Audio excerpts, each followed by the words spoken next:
Welcome to Headlocks, Heels, and Havoc, the wildest mixed tag team in podcasting where the kayfabe drops and the chaos takes over. Let's ring the damn bell.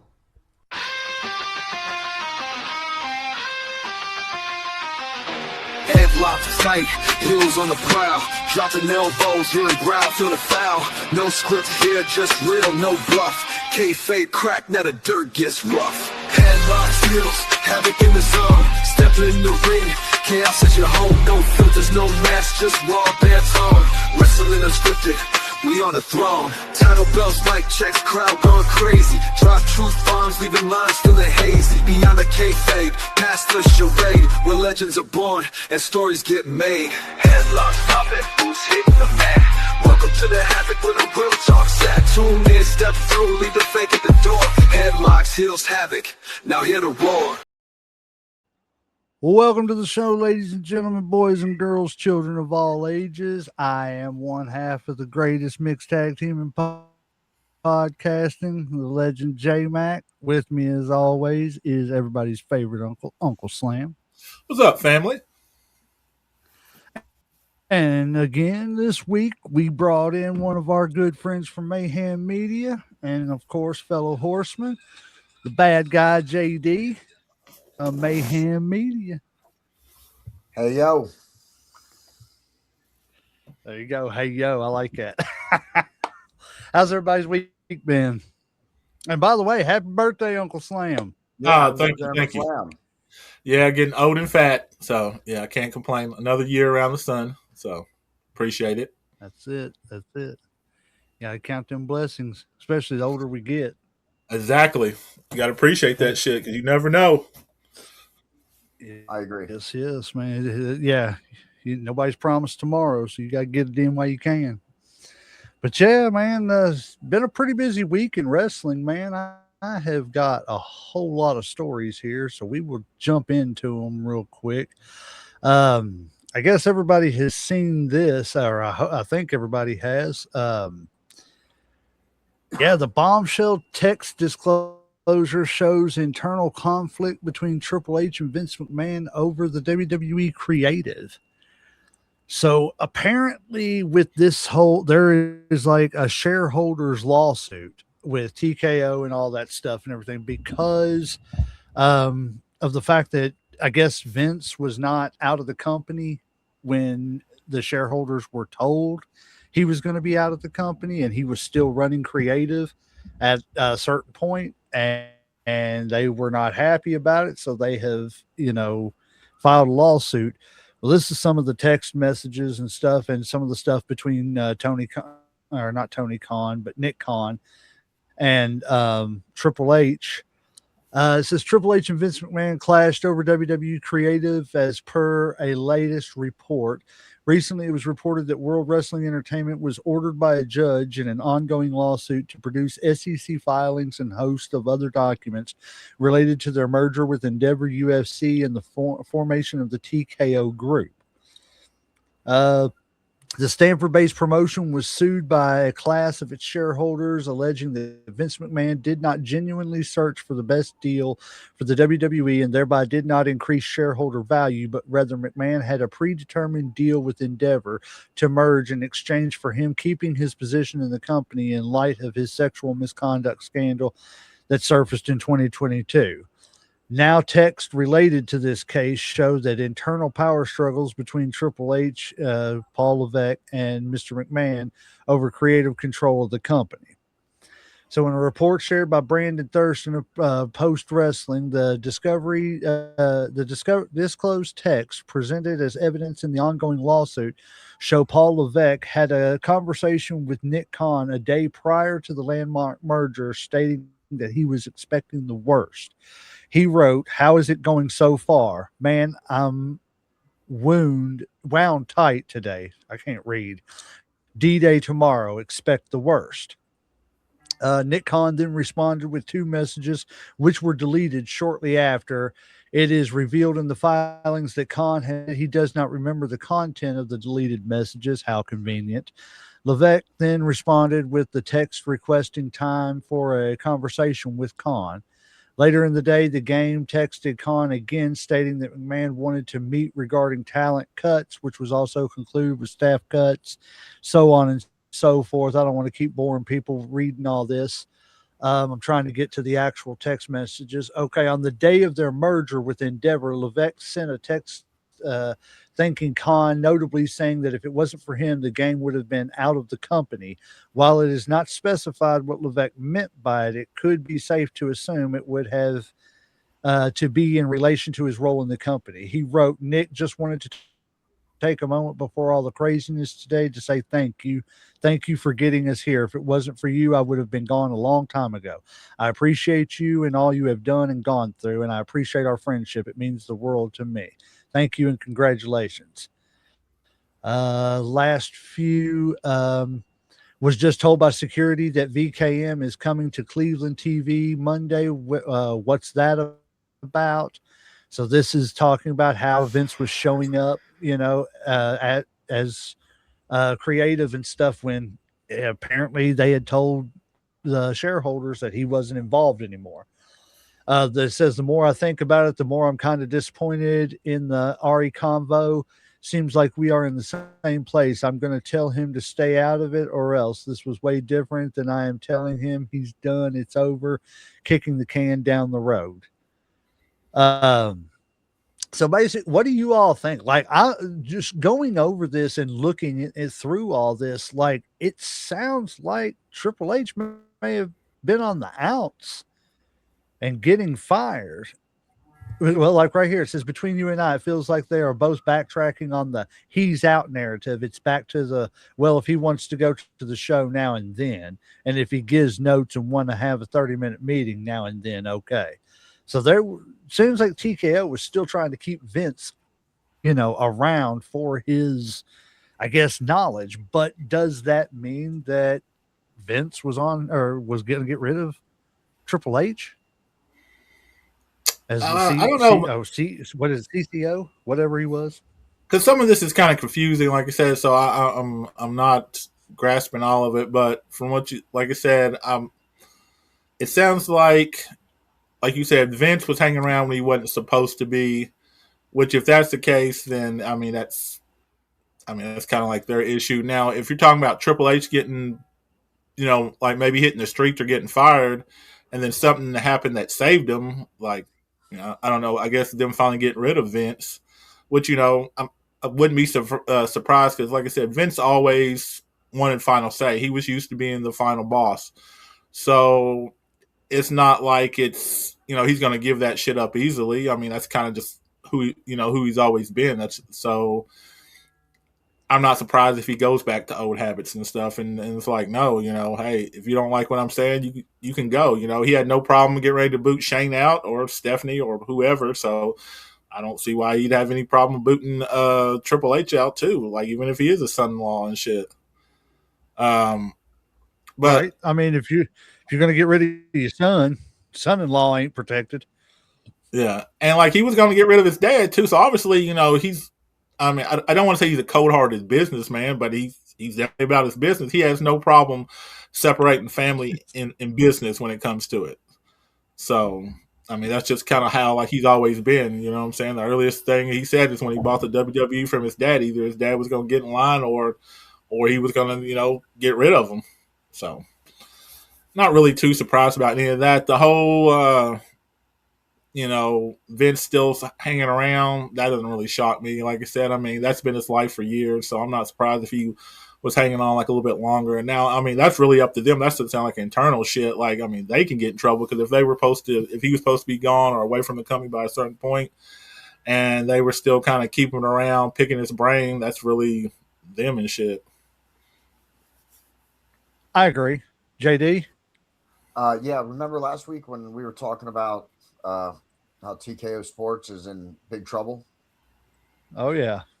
I think this pretty much confirms. Yeah, I think this pretty much confirms that they're likely in big trouble because if they get sued now by their own shareholders, and if that comes through, now that pretty much guarantees you the UFC will be done and the WWE will be broken into pieces. Oh yeah, I definitely guarantee that. Yeah, they have no choice because the shareholders are not going to. Yeah, the shareholders are not going to stand for it anymore. I don't know. I found that pretty interesting. Yeah, not with the stuff. My thing about that with the stuff with Vince. They're not playing with Vince anymore. The shareholders wanted to get away from Vince. That was the key to it.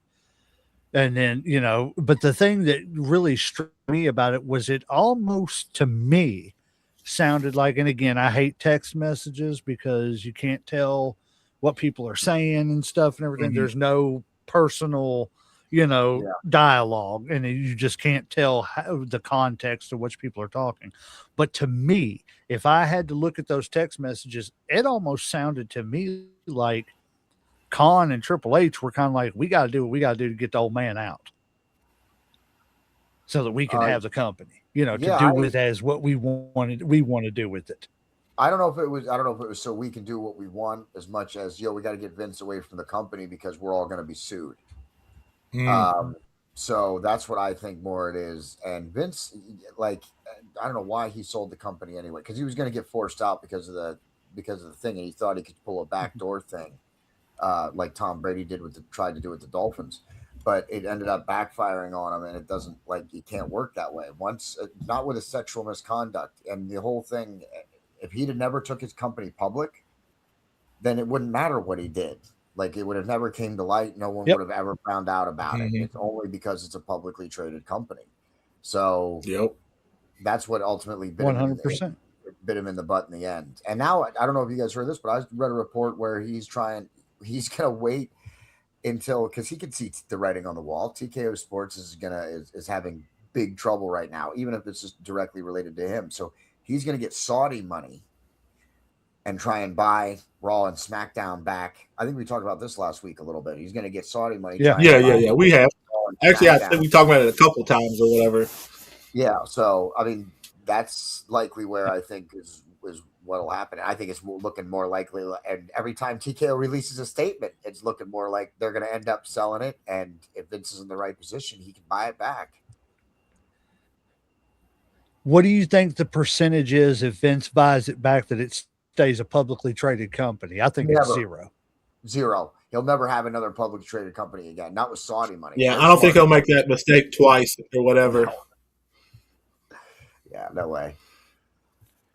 He wants too much control, and he don't want to have to answer to shareholders anymore. Yeah, but we will. Yeah, that's basically who Vince is. If you not met him, I mean, he's always been this way. Right. The only reason he took it public in the first place was because back in the 80s, he made a joke about how he was going to make WWE a publicly traded company, and they laughed at him. Like, you're never going to have a professional wrestling company as a publicly traded company. He did it because someone laughed at him when he was just taking over, and he did it to prove them wrong, and then it bit him in the butt. But now he's in a position where he could end up with it again. Vince McMahon's a savvy businessman. He knows how to get what he wants and avoid stuff all at the same time. I don't know what ties he's got to whatever, but yeah, he's had a way of getting out of things that most people wouldn't get out of. Well, money kind of does that shit, and I'm pretty sure he has some influence. He has friends and shit. Oh yeah, especially and he is good at wrestling. Now I don't know if he's good about all the other shit in his life, but when it comes to wrestling, he knows wrestling. He knows how to run an organization. Yeah. He knows what he's doing with that. Yeah, you really can't deny that. Yeah, I mean he does. I don't know. It's going to be interesting to see over the next couple of years with WWE. I don't think we have TKO to wait that long. And all that. I don't either, but I'm giving it that just to be on the nice side. All righty. WWE may have potentially revealed WrestleMania 42 results with its latest announcement. And that announcement has WWE potentially revealed the results of some of its top matches for WrestleMania 42 with its latest announcement. In May, World Wrestling Entertainment returns to Europe for Clash at Italy, scheduled for the last day of the month. The company's official website has released a poster for the event featuring Cody Rhodes, CM Punk, Randy Orton, Obafemi, Rhea Ripley, Seth Rollins, Liv Morgan, and Trick Williams and Gunther. So is this all the people that are going to win? I don't know, but we should keep I've that seen list them do and check things it like off this again. before. Yeah, we should. Yeah. Yeah. Right. In fact, we don't need to do a prediction. I mean, show I've got anymore. it saved on my Those are phone. my predictions. Right. No we need for a need prediction show. I'm picking all these people. Yep. Yeah. We'll just put up the list. We'll go live. Going to Vegas with that shit. Yeah. Yeah. We're gonna put it up live before the 15 minutes before the event and be like, okay, these are our picks. Let's see if it happens. Well, the funny thing about it is it's not the first time that it's happened either. You know, they've slipped up like that before. Who knows? We'll see. For all their discussion, I mean, they are, you know, on top when it comes to production and all that stuff and posters and marketing. They have all of it in the bag, but sometimes they get so far ahead of themselves that's where these mistakes come in, that they release things before it's time because things actually haven't happened yet that are supposed to happen to set up the reason they would be on the poster in the first place. Yep. 100%.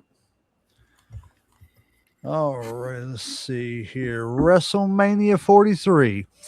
It says, so I get word from my source, and this is Jonathan Coachman. So I get word from my source that they're actively, if the war continues into a certain date, and I don't have that date, but there is a cut and dry date that if the war continues in the Middle East through that date, they will move WrestleMania out of Saudi Arabia. The second part of this is that LA and New Orleans are the two leading candidates to get WrestleMania next year. If they decide to take it out of Saudi Arabia for the safety concerns, for the talent, for the fans that are all going to travel there, the whole 9 yards. But I got this confirmed today. If the war continues past a certain date, they will bring it back to the stateside, LA or New Orleans. I mean, I kind of think we already knew that, but let me ask you this, because they said New Orleans and LA. Mm-hmm. Do you think with the 2-night WrestleMania, there's ever the chance that we get the multiple city WrestleMania again, like WrestleMania 2? Not saying that it was a good idea. I'm just asking, do you think that's a possibility with the way that things are now with streaming and stuff? I think that they're arrogant enough to actually try that. I do think that they could try that again. Yeah.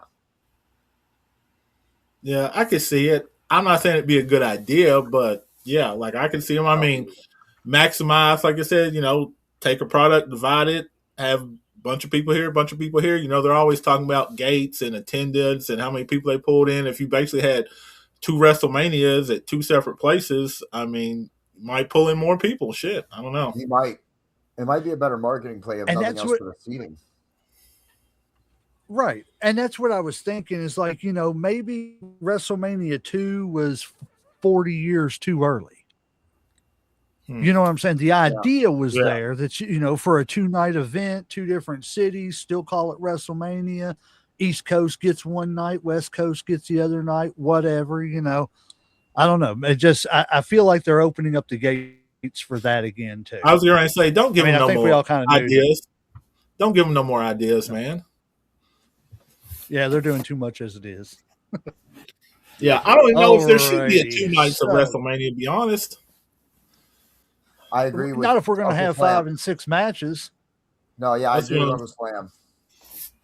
Like, it's just I would rather watch a 4-hour 12-match pay-per-view than I would a 2-night 5-match on each card. Exactly. I'd rather just do it all in one night and be done with it. Because even if I fall asleep halfway through, I can just go back and watch the second half, you know, the next day or something. Yeah. All righty. The real reason behind Cody Rhodes' shocking promo on WWE SmackDown revealed. Like, apparently there is some serious, I guess, strife between TKO and the wrestlers, because they are kind of tired that this has been 2 years in a row. TKO has stuck their nose in the last month of, you know, the road to WrestleMania and inserted somebody that nobody wants in there. Nobody wanted Pat McAfee and nobody wanted Travis Scott. But we're getting them shoved down our throats because that's what the report is. That's what TKO wants, and they want celebrities. Yeah, they want the social media people. They want the younger people and shit. They want the the hipper crowd and shit. Like I I'm not against Pat McAfee, but the whole him Randy Orton shit just sounds stupid to me. I'm just waiting for him to get RKO'd and put to sleep and shit. Honestly, um, I get why they're doing it. I don't like all of it. You know what I'm saying? I mean, I don't mind celebrities, but Jelly Roll. Then we got I Run Speed. Then we got Logan Paul's fine. He's a wrestler and shit, but it's like when it's too much and shit. And so who else are they going to bring along? I mean, they got fucking like little Yachty's coming and shit. So it's with the whole Trick Williams and Sami Zayn and shit. Is it too much? Almost feels like the Beach Boys said it back in the day: 2 girls for every boy. It feels like 2 celebrities for every wrestler now. It's like we're gonna put celebrities around you so that way we can make it more pop culture. Yeah. That's what I almost feel like it is. Yeah. It's stupid because what they don't realize is look at what wrestling did for so many years, from Hulk Hogan and the rise of Hulkamania all the way through the Attitude Era, all the way through, to the Ruthless Aggression, even the PG era. Wrestling itself was a part of pop culture just because it was wrestling, not because there were celebrities surrounding it all the time. WrestleMania, you'd see Chuck Norris and Arnold and all the big celebrities maybe show up and everything, but that was really it. You didn't really see, nobody got involved with matches that much. Well, Chuck I don't know, Norris, Mr. T, the whole Mr. T thing and all that. I mean, that was one of the first things and he was celebrity. Right. So, I mean, I'm not saying they don't go with WrestleMania, but there's a limit to how many you can shove down our face and it be okay. To me, that's just, what I'm saying, just a balance. You know what I'm saying? I don't mind celebrities being at WrestleMania because it is, the biggest pay-per-view of the year. But I don't want it to be more celebrities than wrestling and shit. I don't give a fuck about Travis Scott. I don't care about Little Yachty and shit. I don't care about Jelly Roll. I really don't care about iSpeed and shit. Maybe if they can make me care about them or something, write them in with the storyline. Yeah, in the storyline where I might give a shit, but I really just don't. And don't do like Pat McAfee and go ahead, JT. I was gonna say WCW did really good when they brought Rodman and Karl Malone in. They built a story around him. Rodman was in the NWO. Karl Malone teamed with DDP. They were already having a feud. DDP was already feuding with the NWO. It played into a story they were already telling. That's why it worked. Plus, they both got wrestling training and could do something in the ring, even if it's just basic. And I don't care who you and are. not only that too, but go ahead, J-Man. I was going to say the off court stuff between Malone and Rodman at the time with the Bulls and the Jazz playing in the finals and stuff. Yeah, they played right into that. It made sense. And DDP had him in the Karl Malone in the ring, man. I mean, Karl Malone did a heck of a body slam, and he was not delivered some good clotheslines. I mean, it wasn't great, just like Rodman did an arm drag, a couple of arm drags, and locked up, and it's enough that it got people crazy. Like, what? Dennis Rodman's locking up with Diamond Dallas Page? What? Hulk Hogan's locking up with Karl Malone? What? So they got taught enough to do something in the ring and be safe, and they did it with the storyline with the basketball and in the wrestling. So to Uncle Slam's point, there is a way to incorporate celebrities, but if all you're going to do is just bring in celebrity appearances, that's not really incorporating celebrities. That's just bringing celebrities. And I don't want every feud. Yeah. And I don't want every feud incorporating celebrities. But, going back to the Rodman stuff and everything, I had to root for Rodman in that situation because I can't stand Karl Malone as a person. Me neither. Plus, I was a Bulls fan, but at the time when I was a kid, I really hated the NWO, and I was not a Hulk Hogan fan. So that match really had me really messed up. I'm just not a fan of people who diddle kids. And Karl Malone is famous for the. Oh yeah, the 13-year-old. Karl Malone, while he was in college, he got a 13-year-old girl pregnant. Yes, the boy played in. What was his name? He played for the Tennessee Titans. Oh, I know you're talking about, but I can't think of his name. He grew up to. Yeah, The young man grew up to play for the Tennessee Titans. But yeah, I have no respect for Karl Malone. I guess I think he needs to be canceled myself. I don't have a yeah. I mean, no, I'm not for that either. So that no. But I had no idea. That's crazy. Oh yeah. I didn't either until a few years ago. Yeah, well, I can't remember. It may have been you, Uncle Slam, that showed me the story or something. I can't remember who it was, but yeah, because I saw the shit and I was like, "Nah, man, this is bullshit." And then when I did research, yeah, it's 100% true. Yeah, that's crazy, dude. Yep. And he has nothing to do with Louisiana Tech. Yeah, that's no good. And he walks around like he's just unscathed. But yeah, that's another show for another time. Shame on you, Carl. All right, the Pat McAfee effect. As we've been talking about, major cause for worry for WWE. I think we've covered this. It's just it's time to slow down on the celebrities, so we won't go too much into that. We kind of already hit on that. Stop with the hidden people. And why would you do it? Like Danhausen failed. Yes, Danhausen's popular now, but the reveal of him was a failure. It absolutely was. Well, everybody was expecting something else. Everybody was expecting Jericho and.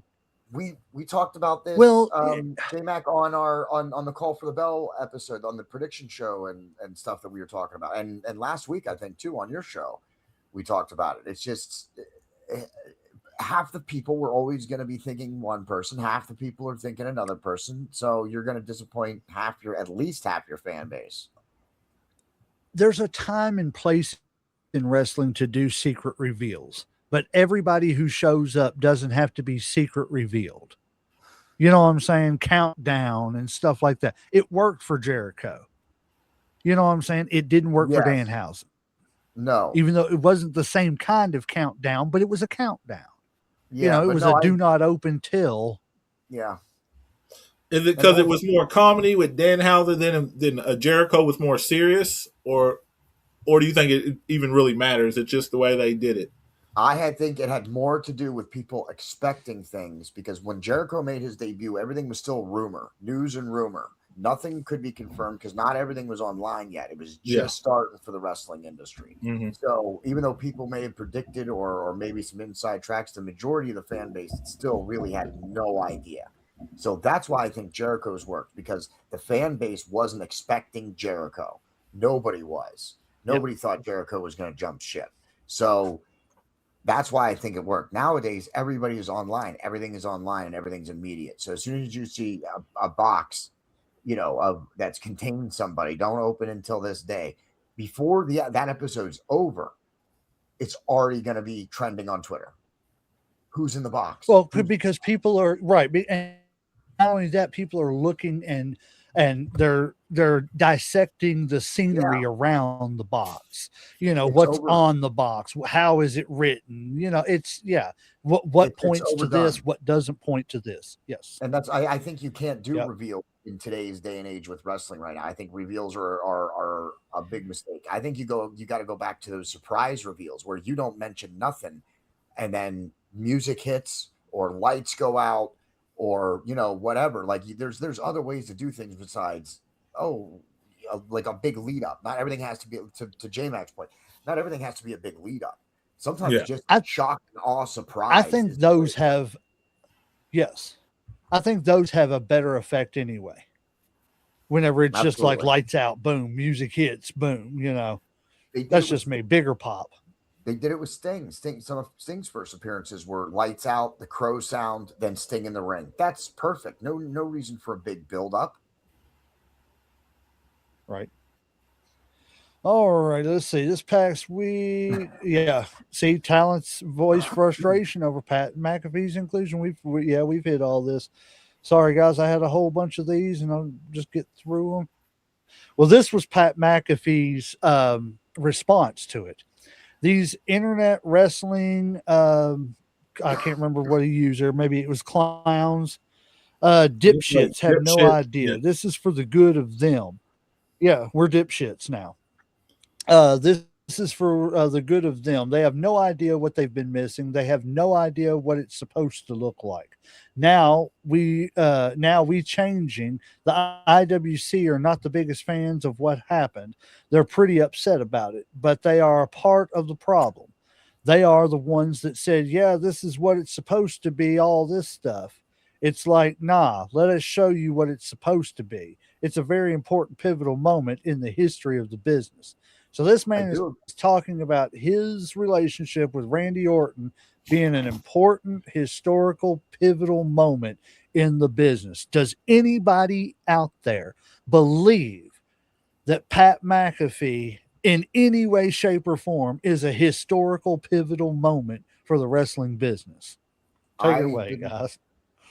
I didn't know. My answer is no. And I didn't know did he have history before this with Randy Orton? Not that I know of. Then this is a brand new storyline and there's no history about anything. I think this is just a shitty promo that he cut and thought it sounded good and shit. Because I'm telling you, give it WrestleMania, maybe a little bit afterward. Randy's gonna RKO his ass, and it'll be done and over with and shit. Because that's what the people. It's the Viper. It's what he does. Yeah. So. I don't buy it as anything more than just a bad promo. Yeah. It's just, I don't know. There's nothing about Pat McAfee. Yeah, it is. It's completely a horrible storyline. I don't care. I would have rather seen Ted DiBiase Jr. show up. Yeah, me too. Than Pat McAfee. You know, I honestly and truthfully, I think TKO said, no, we're not going to do that because he just got out of legal issues and everything. But that's the best time to do it. His name's hot again. You know what I mean? But see, they're looking at it from a come back to be a full-time wrestler. Yep, exactly, Uncle Slam. They're looking at it from corporate. They're looking for sponsors, all that bullshit. And unfortunately, like I said, once corporations take over and it's not family owned, they're more worried about their shareholders and profits, and stuff like that really affects that because, you know, people pay attention to that shit, especially with the news and all that shit. Right. So there's nothing you're going to be able to do about with that. Him being acquitted. I know what you're saying and stuff, but it's just like I said, corporate. It's just right. It's about money and numbers. They don't really care about feelings. And corporations can't run wrestling. It's not, wrestling is not a corporate industry. It's not exactly that can be run by corporate. It's the wrestling industry in itself is supposed to be, while Vince McMahon did everything he could to put it in the mainstream, and it isn't in the mainstream, but it's still ultimately a taboo topic. It can't be run by corporation. It can't be run. That's why WCW fell apart. Exactly. 100%. I totally agree with you on that one. Yeah, that's why WCW fell apart, because it was a corporation, different people. Mm-hmm. Oh, things aren't happening. Oh, people are calling because they don't like the content.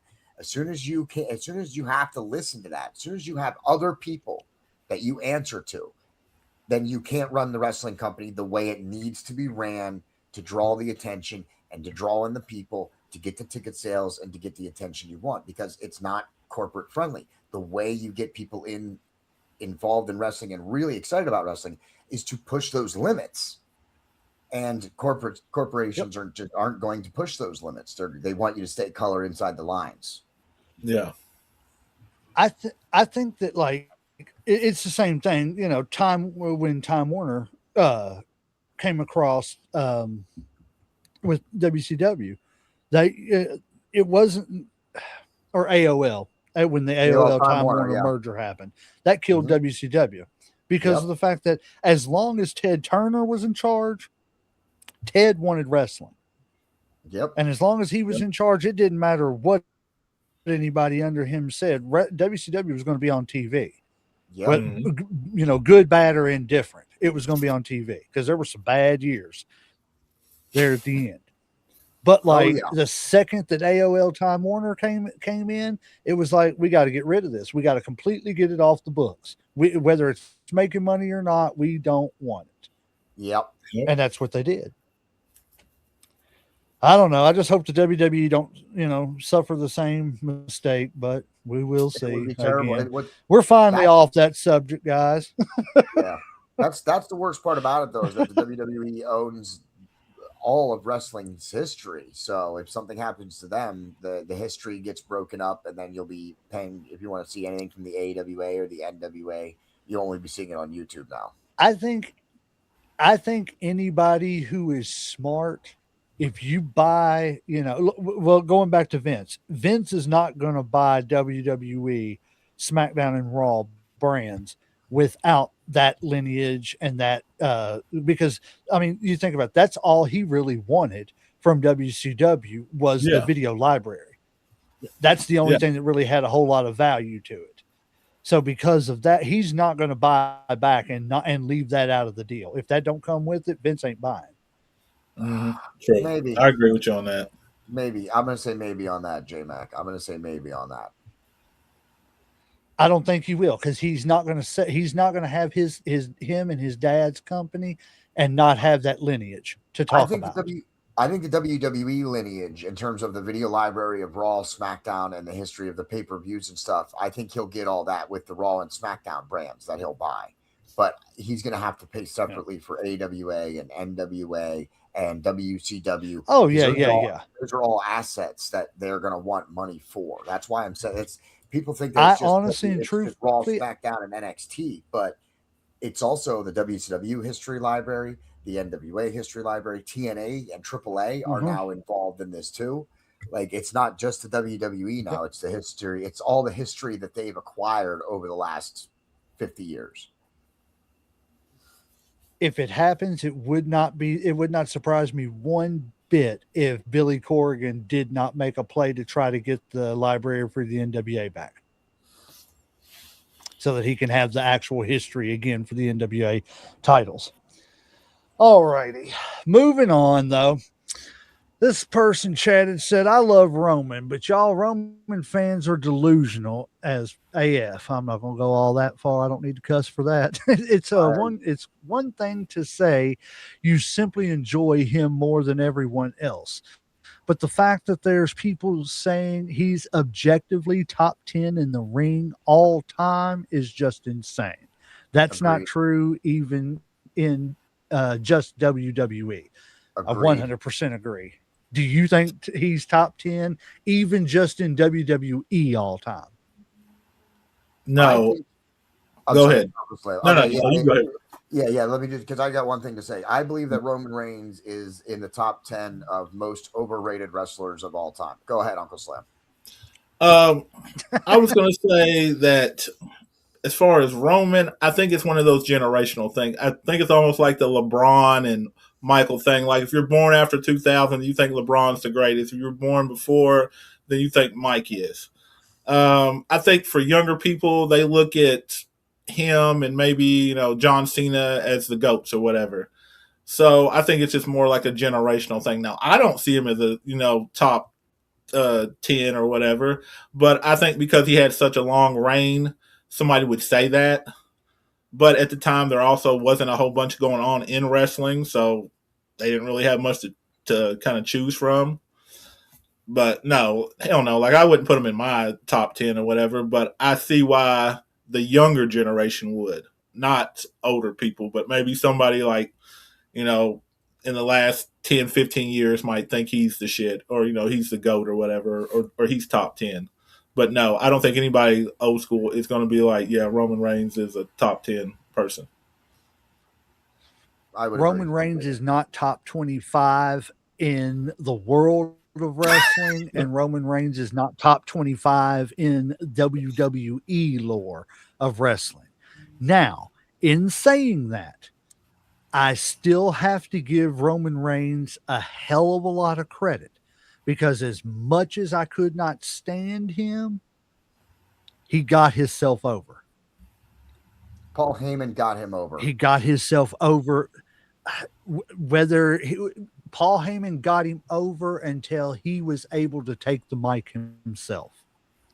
Now Roman is, I'm not going to say that he's a Stone Cold, Rock, or anything like that type promo, but I would put him in the same level as like a Shawn, a Brett. They can give you a solid promo. It's not going to be great. It's not going to be, something that you're necessarily going to remember, but it's going to sound pretty much the same every time, but it's as far as the tone and stuff. But like, as far as like him being able to come up with stuff off the cusp, I think he's gotten a lot better at that. Like the stuff between him and CM Punk here lately has been pretty good. So I mean, as in that, I'll give him that respect that he was able to get himself over to where he no longer needed Paul beside him. I can kind of agree with That's you about as much as I'm going to give on that. But I think he's just average at best. Like, I don't think he's terrible. I think he was terrible at first. I think Paul Heyman definitely helped him. I think he just cuts okay promos. It's nothing like you said. Like, I'm not going to remember it. It's not going to be a pipe bomb. It's not going to be, Austin 316. I just whooped your ass. But it's enough to get by. Like, he's average. I think Roman it's Reigns nothing that's going to break the bank. Yeah, I think I don't think I think he's gotten better, certainly, but I think they should have pushed him as a heel. They spent too much time trying to make him the face of the company, and the fans were rejecting it. They were too. They were booing the shit out of his ass. Just like The Rock, Rocky Maivia. Rocky Maivia wasn't over. He was booed out of the building. And then The Rock took it, embraced it, and became a heel and became The Rock. And then after you embrace it, people will accept you and will eventually cheer for you. If you spend enough, it's honestly the opposite way. The phrase that we were talking about superheroes and stuff in one of the other episodes, you either die the hero or you live long enough to see yourself become the villain. It's almost the opposite in wrestling. If the fans aren't cheering you, do something to get them boo you. Because if they boo you for long enough, you can do something. You can come out and save the babyface, and then you'll be over because you have the popularity. So I think it's the opposite's true in the wrestling business. I just, like I said, it's Roman. I don't think that there's anything necessarily great about Roman, but I also don't think that there's anything necessary. I don't think he's horrible either. He's like Uncle Slam said, he's right there. He's average mid card. Yeah. Now I won't say mid card, but you know what I'm saying. Middle of the road. Yeah.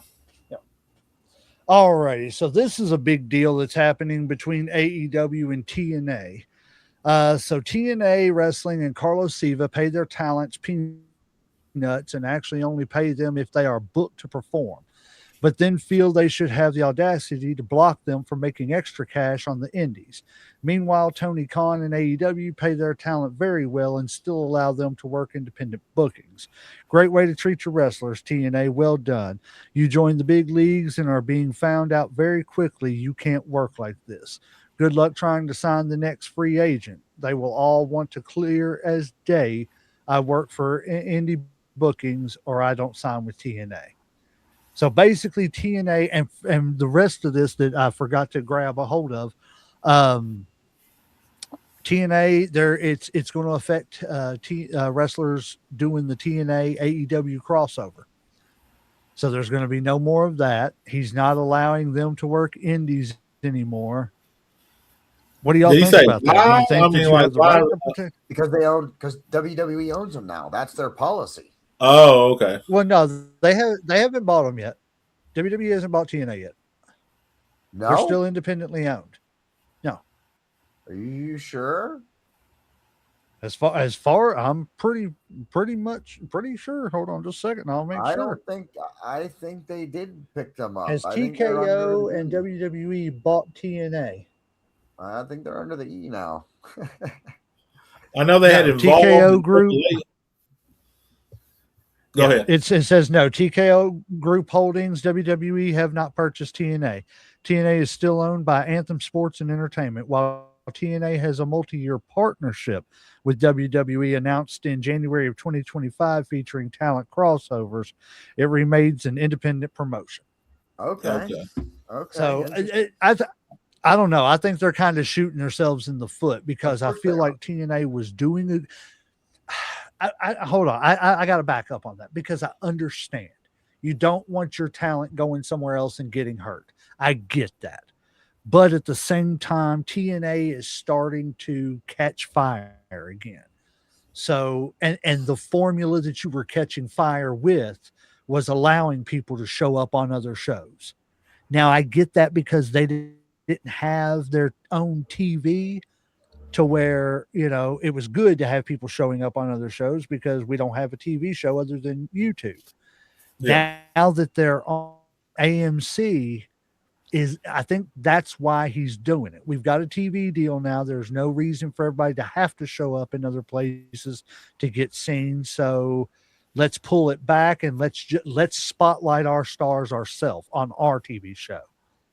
But the other side of that coin, J-Mac, is the other half of that text where he's saying if you want your talent to stay exclusive and to stay with you, then pay them regardless of whether they're working or not. You want them to stay, then pay them. If they're not going to be paid, give them the opportunity to go find work. I think that's where the biggest thing is. It's not that they're preventing other people from going on other promotions. It's that they're preventing them from going on other promotions and not paying them if they're not being on TV. Yeah. Right. Yeah, and I agree with that. You got to give guaranteed. Yeah, you can't expect somebody to be like, I'm going to work for you, but like you're not going to pay me, and I'm going to sit here and wait for you to decide to pay me, or like when you're going to pay me, when there's other option out there for me to get paid. Like you're not the only show in town, it's not the only restaurant. There's other places I can eat. And if you're just going to hold that over me, then I got to go someplace else where I can, It's just, it's business, but it just seems like it's bad business. Guarantees. Yeah, I mean, there has to be guarantees in today's wrestling. Yeah, to a point though. Like I said, we don't need to go back to WCW because that's what fucking. Well, no, that was more creative control. Yeah. I'm sorry. Well, guaranteed money can get you. Listen, guaranteed money can get you in trouble, too. So you got to be careful with that because guaranteed money means that even if you want to end the contract, that person is still getting that money. That's what guaranteed money is. So you still got to be careful with guaranteed money and don't go crazy with it because, you might not be able to afford to pay Kevin Nash $10 million because you want to fire him 2 years before his contract's up. Agreed. Alrighty, moving on to the next. It says, I don't know how much grooming is going on, but look, Bobby Roode, he's got a great sense for what we do here, and Hunter leans on him, so he's not being groomed, but he's definitely in a great spot right now. And that came from the Road Dogg Jesse James on Bobby Roode. Do you think that do you think maybe that plays into why Road Dogg quit? Is because I think Road Dogg felt like he was going to be the next up in that line, if Triple H moves up, because I've heard rumors that Triple H may be looking to retire like within the next couple of years. He did have the heart attack. And if that's the case, you're right. He's had the heart issues and stuff and everything. Yeah. He's got a pacemaker now. It's a stressful job. Plus he overseen pretty much the transition from Vince to TKO. I'm sure that was stressful, getting things on track from all that, and keeping things, together. That takes a lot of toll. It's been a lot of years. So do you think maybe Road Dogg is, and I no hate towards Road Dogg because I'm on his side with this. I think it's, what's the point in having a creative team if you're not going to listen to the creative team? But, do you think that maybe Triple H said, I don't see me in you as far as this position, but I'd see it in Bobby Roode. And that's why Road Dogg kind of said, well, I got to go then because you're not listening to me and you're not, helping me get to the point where I'm going to eventually take over for you. I mean, it's all possible. I mean, it wouldn't be the first time, just because they've been friends for a long time. Maybe he thought he was in there, because they were buddies and he was going to promote him next. And when it came to a business decision, it just wasn't going to work out for him. And sometimes hurt feelings happen and you have to leave. I don't know if it was personal. It might have been just a business decision, or he might have just, like he said before, he was just frustrated with which way creative was going and didn't feel like he was being heard or understood and just couldn't do it anymore. Sometimes money's just not enough and you just got to Have you seen the clip? What? Right. Yeah. But have you seen, Road Dogg clip where he's like, I'm you not showed it mad, on but here, you I could think. tell. Yeah. Oh yeah, I did. Yeah. And that you could tell there was obvious frustration there. There was obvious I'm getting fed up of suggesting things, and then it's just constantly shot down. So I mean, I don't know. I hate it, because I think Road Dogg could have helped a lot. I love Road Dogg. Maybe I'm just biased, but I just don't see the point in having a creative team if you're just never going to listen to your creative team. Like, at least Vince felt like he would listen. He's going to veto, but that whole conversation with Triple H was just like shooting it down, shooting it down, shooting it down, shooting it down. I was listening to a story about the whole Brock and when Stone Cold took his ball and went home because they wanted him to lose to Brock Lesnar. And they wanted him to lose to Brock Lesnar in a King of the Ring qualifying match. Just like Stone Cold said, that don't make any sense. But somebody came to Vince, suggested it, and Vince's thing was, yeah, we'll go ahead and do that because in 3 years, when we main event both of them at WrestleMania, nobody will remember this.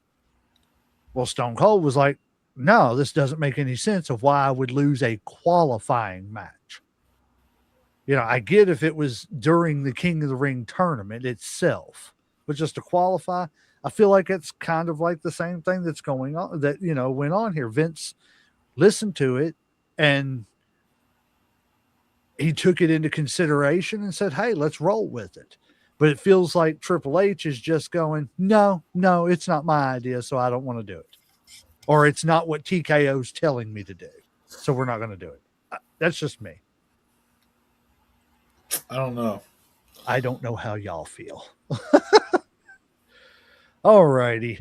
Oh, have you all seen this, man? This fight that happened with the collision and everything between Liv Morgan and Roxanne Perez. I did not see it. They both had to enter concussion protocol. Really? See, I watched this and shit, and I thought I saw them hit their heads together, but I thought that was just part of the the whole thing and shit. Here's the results. Oh, I saw that. I didn't know that's what it came from, but God damn.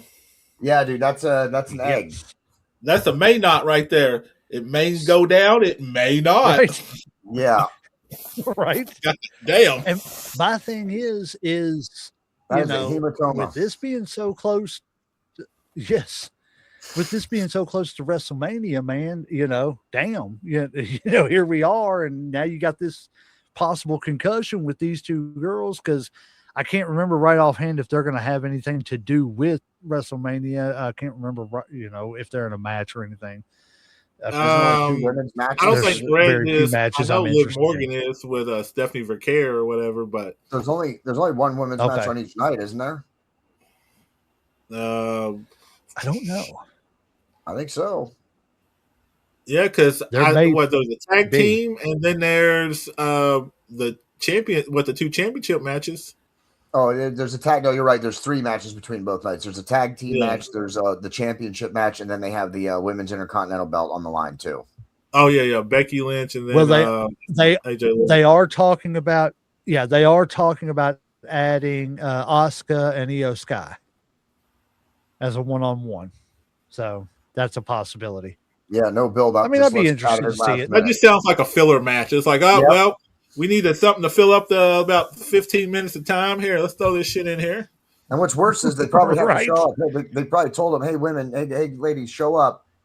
You're going to be on standby so that if we need a match, you're going to wrestle. But there's also a chance that you won't be needed. So you can come to WrestleMania, but we're not going to, we don't know if we're going to use you or not yet. So just show up. Don't get your hopes up. Just be ready. You're the throwaway match. Just come and enjoy the week. Yeah, that's when everybody's getting popcorn and shit. On us. Popcorn match. Yep. Right. And that's sad because they're both good wrestlers. It's just there's no build up to it. Yep. Yeah. All righty. WWE hit with community note after editing out CM Punk's ticket price line. Did you all hear about this? In his talking about how much it costs for tickets and shit. Yep. Yep. So I agree with that shit. Yeah. Yes, I did too. But it's funny because they edited it out. And readers added context. The official WWE clip is edited and omits the end of CM Punk's promo where he calls on TKO, WWE's parent company, to lower ticket prices, saying he should tell his agent, Ari Emanuel, to do so.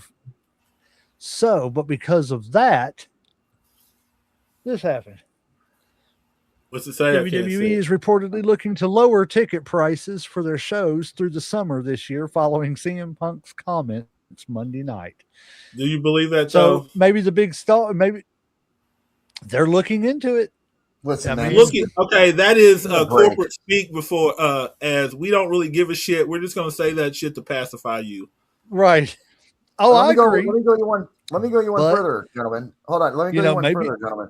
What if everybody's been complaining about the WWE ticket prices anyway, right? Like this has been an ongoing conversation for at least all of 2026. You know, it's been talking about the ticket prices. Easily. Yeah. So if you're TKO and you're at least getting savvy to how some of the wrestling business works, because they've taken over for 4 months, it's been a train wreck. The first 4 months of 2026, it's been a terrible quarter.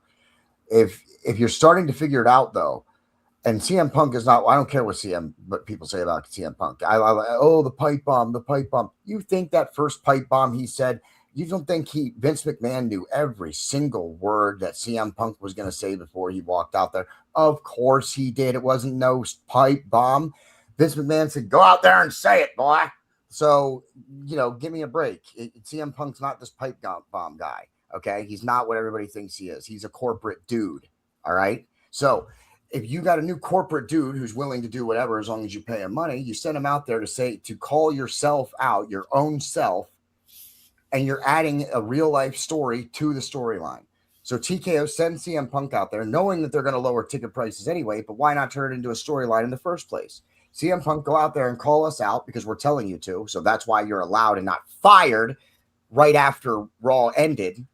And then we will lower ticket prices. So I think it's TKO actually learning the game. I don't think it had anything to do with CM Punk going off the rails. There's no pipe bomb 2.0. He was told by someone who has a corporate suit on to go out there and say it. Because some of the best promos are the ones that have a little bit of reality to it. So that would make sense. Like I said, all the best promos are the ones that have mixed reality to it. So I'm with that. And no one in WWE is saying anything that has not been filtered and tested and all that stuff. Not anymore. Not with TKO in charge. No one's going out there. There's a handful of wrestlers. Shawn Michaels, The Rock, Undertaker, Paul Heyman, and Brock Lesnar. They get to go out there and say whatever they want. They have the free pass. No one else is. Not even CM Punk. And honestly and truthfully, though, I don't think that they could afford to fire CM Punk, even if he did go off the cuff like that. I'm not saying that that's what this was, but there would be too much outrage. You fired somebody because of the fact that they're fighting for the people who can't afford your product anymore. That would have been so much backlash on TKO that wouldn't have been funny. We'll know just my opinion. We'll know in a few months if CM Punk gets injured and spend some time on the sidelines. Well, this came after that. Updated WrestleMania ticket sales now suggest night one with 39,345 sold and night two with 41,317 sold. I don't know. I mean, we're going to have to wait and see how all this plays out with this ticket price and stuff like that. I think it's a lot going on. And are they sold out? Like, is that what that's kind of hinting to, that they're almost sold out or something like that, or what? No, they're not sold out. No, that they're nowhere near it. They're nowhere near sold out. How much does it hold as far as the arena, whatever?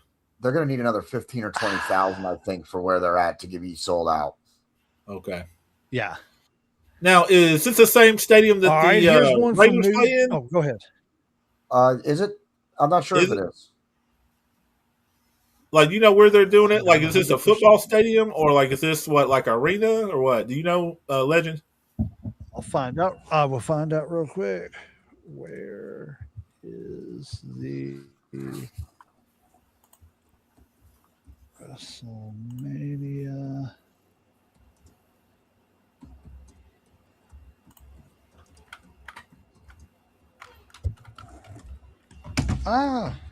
Pouring things out.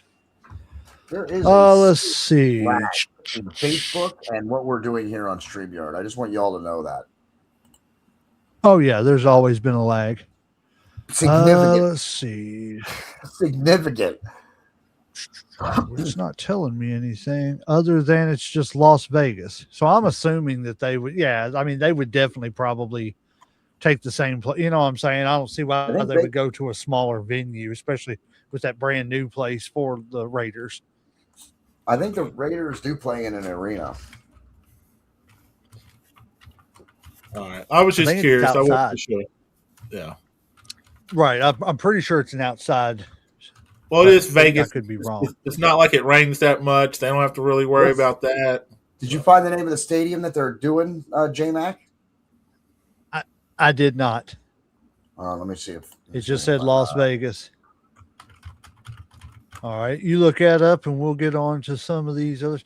New Japan Pro Wrestling gets called out by fans for blatantly copying WWE storylines. Do you all think that that's a big deal? Because it's kind of like, WCW blatantly stole their NWO storyline back in the day. What storyline? So, I mean, do you think it's a... It didn't say specifically. There's been multiple. There's been multiple storylines that they've stolen. Oh, geez, give me a break. Is what the article said. That's everything in WWE has been stolen. All of wrestling. Wrestling is stolen storylines. Yeah, the NWO. Yes. New World Order. Hello, taking it right out of the Bible. The whole thing between Undertaker and Kane. Okay, like his name being Kane with a K. That's right out. That's the story of Cain and Abel. All you did was parody it. It's all copied from somewhere. There's very few unique stories or characters in wrestling. There's very few people that have been able to pull it off. Yeah, I don't think it's that wrestling. Big a deal. If the Montreal Screwjob was a idea from like the 1930s. You know what I'm saying? So it's like, I think fans are blowing it up way too much. All righty. I don't know if y'all seen this interview with Shawn Michaels. It was a pretty good interview. I watched it. I can't remember who the two guys were that he was on the show, but excuse me. They asked him about the Undertaker when he first came in. He said, I can remember when he came in and people were saying, "Oof, this one's not going to last long because it's a dead guy who doesn't feel pain. How long can that work?" Well, the answer is 25 years. He was and that's what he went on to say. He said it was crazy to see because that's what everybody thought at first was, this guy's not going to get hurt. How long can you keep doing? He doesn't get hurt before somebody's got to hurt him somehow. He said, but that was what was great is he had a way of maintaining that, aura of he can't be hurt, even while, slight tweaks to the character, and he was getting hurt. So it was like it was a pretty good interview. You should go watch it. I can't remember the name. I can't remember the guys that were doing it. I want to say it was Carmelo Anthony's. Who was it that first beat taker? Was it Yokozuna? Tito Santana. He was the first one to beat Taker. Tito, if I'm not mistaken, Tito Santana was the first person to give the Undertaker his loss in Barcelona, Spain. Okay, I'll have to check because that out. They let Tito go over Undertaker at home, which was pretty cool. I thought that was, I never knew that, but I thought it was pretty cool. I finally looked it up and seen the video of it. It's pretty cool. All righty. We got to hurry up because Uncle Sam's got to take off here in a minute. Well, actually, she called and said that she could pick up the kid, so I'm not in a rush anymore. Okay, cool. Well, right, so that changes you a little bit. Slow it down a little bit. Right. Yeah. All righty. So MJF the other day, my personal favorite wrestler in wrestling today, he said, "Thanks for putting 15 matches on, Tony.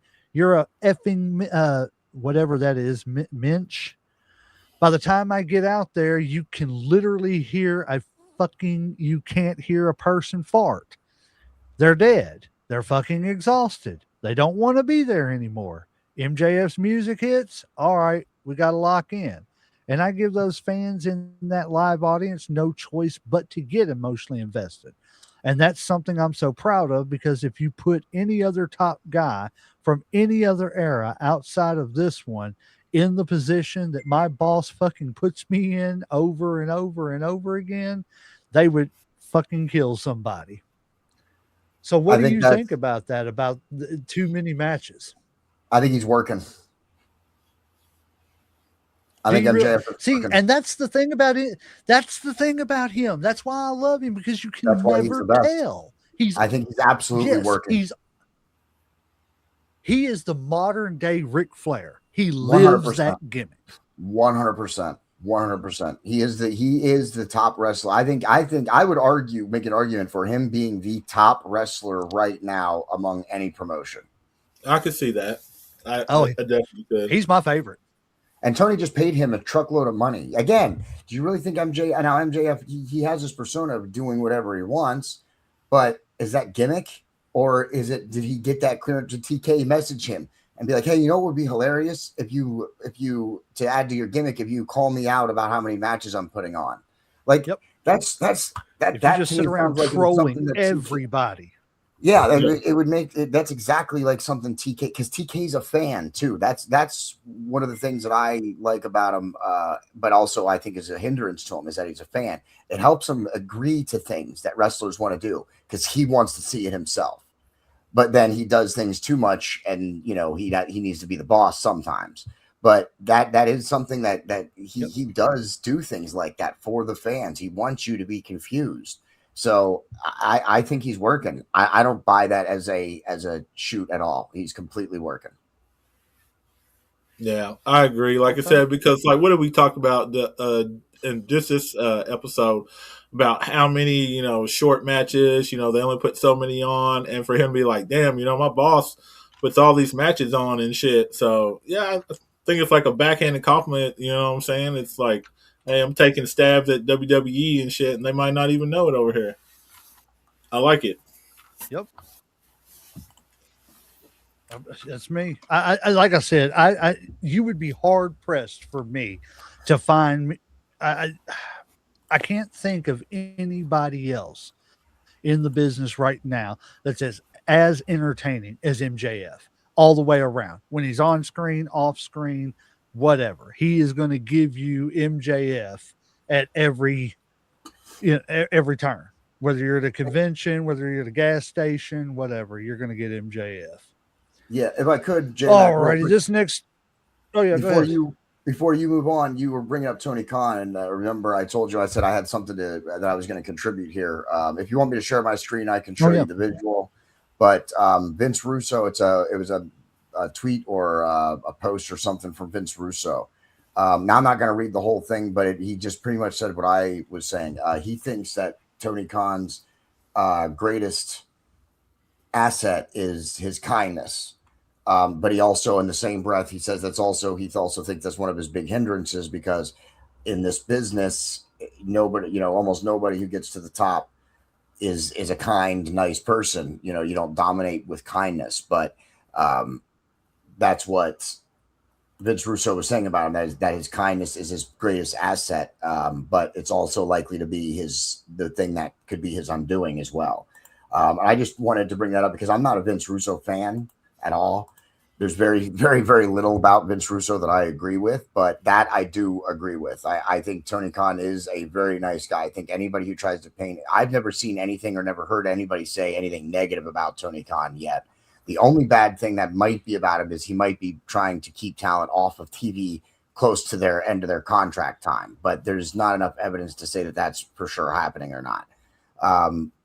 But I do think that that's the one time I might agree with Vince Russo is that statement about Tony Khan. Right.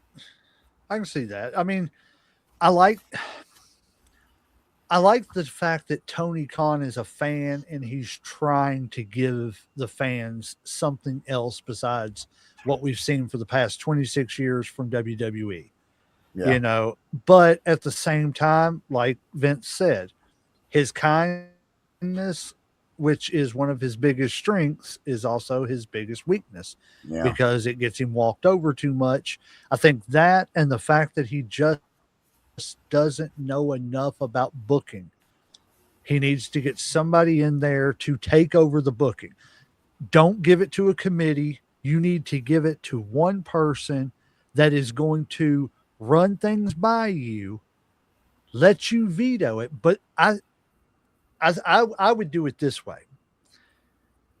You're going to hire me as your booker. I'm going to give you a match card for, say, Dynamite or Collision. You can veto 2 things.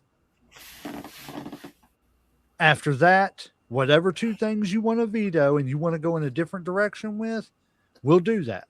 Everything else, you don't touch. And I think that's the way you can still let him be involved, but not take over the entire booking and screw up what somebody else who could possibly do good for the company do. That's just my opinion. I hope he does. I hope, I hope eventually by the 10-year mark, AEW can, hit their stride. I really do.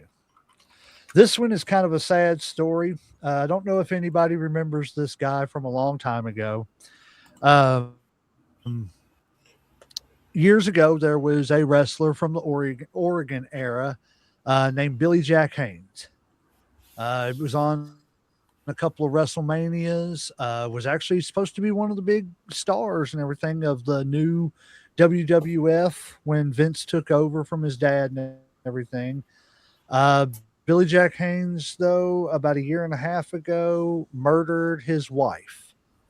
Damn. And they were trying to find out if he was competent enough to stand trial. And yes, he is, which, I mean, good for her. She's going to get some justice.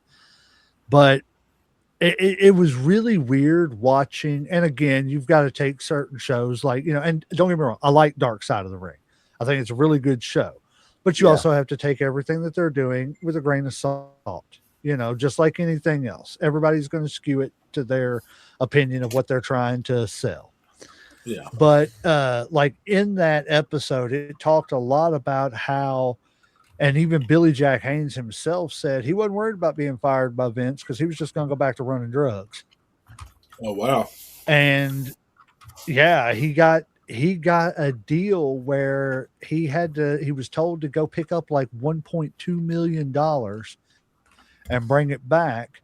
And when he brought it back, he only brought back $1 million. And somebody told him, you're going to get it. And he was like, yeah, okay, whatever, but he was doing drugs and stuff and everything. Well, finally, one day he said he was getting something out of the trunk of his car and somebody come up behind him and whop, nailed him in the back of the head and stuff. I guess I can't remember exactly what all they did, but it was pretty extensive. Did they shoot him or did they hit him in the back of the head? Hit him. I don't think if my memory serves me correct, it was just them hitting him with maybe a bat or something like tire iron.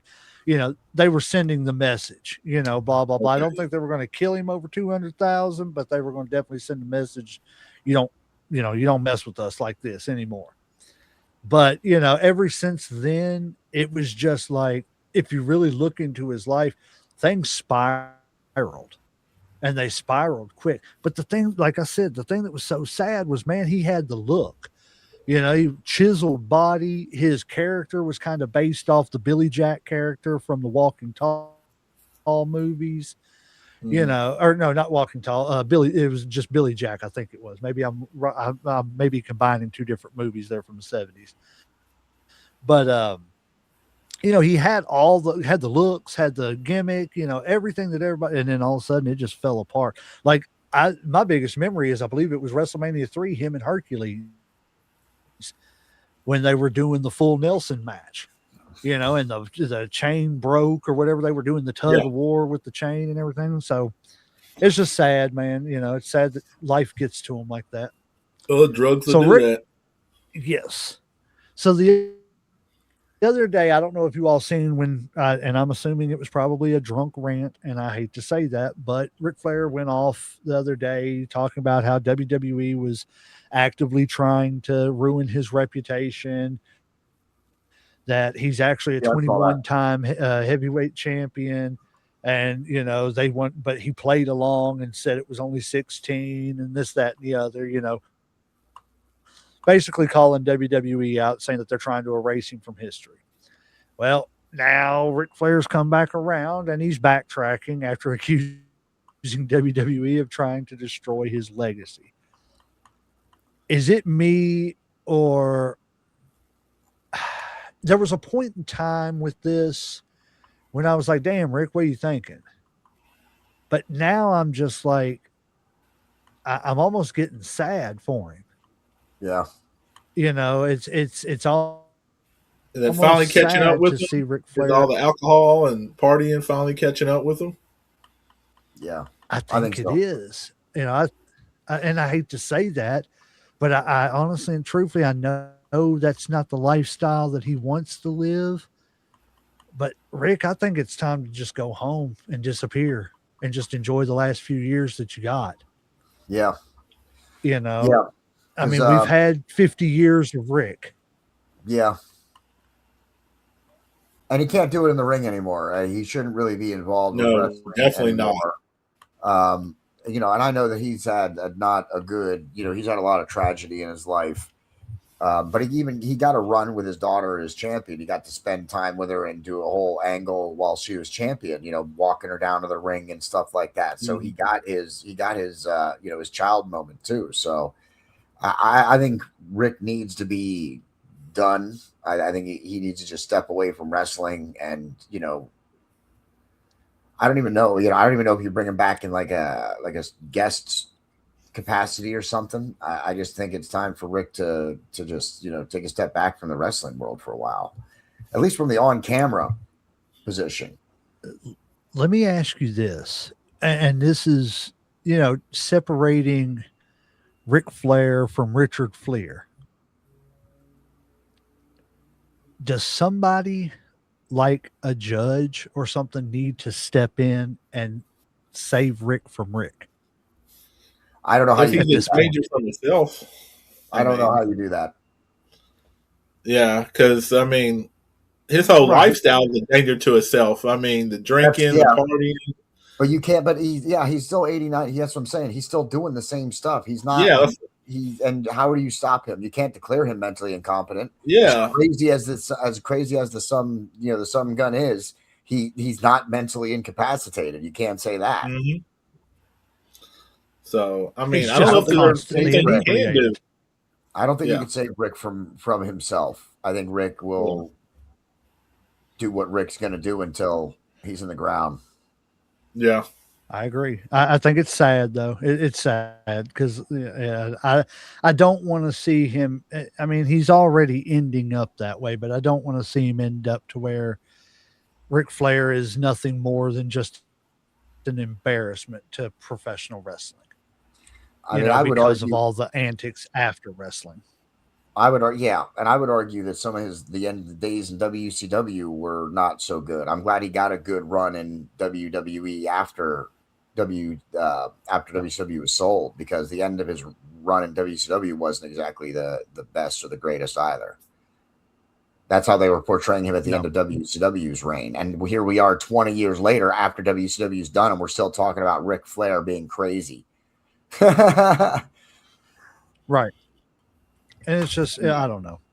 I'll never forget that. I'll never forget that promo where he was standing in the middle of the ring, him and the Horsemen in their tuxedos, and he started going off on Bischoff, and he bit his lip and was sitting there bleeding. Yeah. Or no, it was his tongue. And he was sitting there. Tongue, I still to this day, I don't know why, but I'll just be sitting there at work sometimes and everything, and I'll be like, Bischoff, Bischoff, you son of a bitch. I loved it. It was great. It was just, I don't know why. It wasn't nothing special. It was just the way Ric Flair delivered. He was like, because he was wild-eyed. He was like, "You son of a bitch." Yeah, he's got his white hair. Fire He's got the me. black tux on. It was so obvious too when it like, all right, so he's pale because he was pale in WCW. He was not tanned. So he's pale. He's got white hair. He's got this black suit on that contrasts his skin and his hair. And then all of a sudden around his mouth is just getting noticeably red. And you're like, that's weird. It's very noticeable based on the color contrast we're seeing here. Right. Yeah, it was great. One of my favorites. I just remember. This one is a little bittersweet, but I understand what this man is saying. Paul White admits that he may not get a retirement match because he is having bad problems with his knee. I don't know if you all have seen him standing, but his knee really bad kind of goes inward towards his other knee. Like it's almost like his leg is going like down, kind of hooks and then comes out like it's really bad, and but here's a few quotes from him. He said, "All I can do is enjoy some of the last years I have under contract with AEW and hopefully have some fun with some of the younger talent and teach them some of the lessons that have been passed down to me. I could sit at home and play video games. Not everybody gets a story. I may not get a story. I may not get a retirement match. I'm very real about this. I have to do certain things and hold myself accountable to get to a position so that I can compete for fun. For no other reason than that, I want to have fun in the ring." And he said, "I'm not in any way, shape, or form delusional that I'm going to go out and compete for championships and pull the wagon. Those days are done. There's nothing I can do that is going to make my career any bigger or any better." I don't know if I've ever heard somebody as gracefully accept, accept that Father Time, is the only wrestler that's undefeated. Yeah. And he's accepting it gracefully. He's not, it doesn't sound like he's bitter about it. Because in my opinion, Big Show's got a lot of room to be bitter. As many times as they made that man flip flop and drop titles, and what do you have, like a 1-day run with the WWF Championship? And it may not have been 1 day. I know Kane's was, but short runs. They didn't really, when in fact he should have been somebody that was out there mauling people. He should have been a champion, the second coming of Andre, and he did the one thing that Andre didn't do, was win the title and keep the title for a long period of time and dominate. You don't think they used him right in like WCW or whatever? I think I think they did. Yeah, and I think WWE screwed him up. Yeah, being the son of Andre, while everybody knew, it didn't take long to figure out that he wasn't the son of Andre. But it was a good storyline, and I think it would have been better to keep that going into the WWE than it was to try and rebrand him as the Big Show or whatever. But they also they wanted him to be his own character. They didn't want him to be the Giant. They wanted him to be something else. So also because Vince can't own the rights to the name The Giant. It's just not, it's not something that you can own those rights to. So again, he had to rebrand him so that he could own the rights. It's one of the as smart as Vince was about marketing and everything, and you could say that owning the rights to the wrestler's name was good marketing because you would make more money. It also hurt a lot of wrestlers and a lot of people that you brought in by not letting them keep the gimmick that had already established. They're still doing it. They're still doing it now. WWE is still doing it now with people they bring in from the indie circuit. They're still renaming them. Yep. It's crazy. Like I think the WWE, they should have let him continue to work the way he worked in WCW. But if you notice, and I went back and looked at this, he gained a lot of weight in between his WCW run and going over to WWE.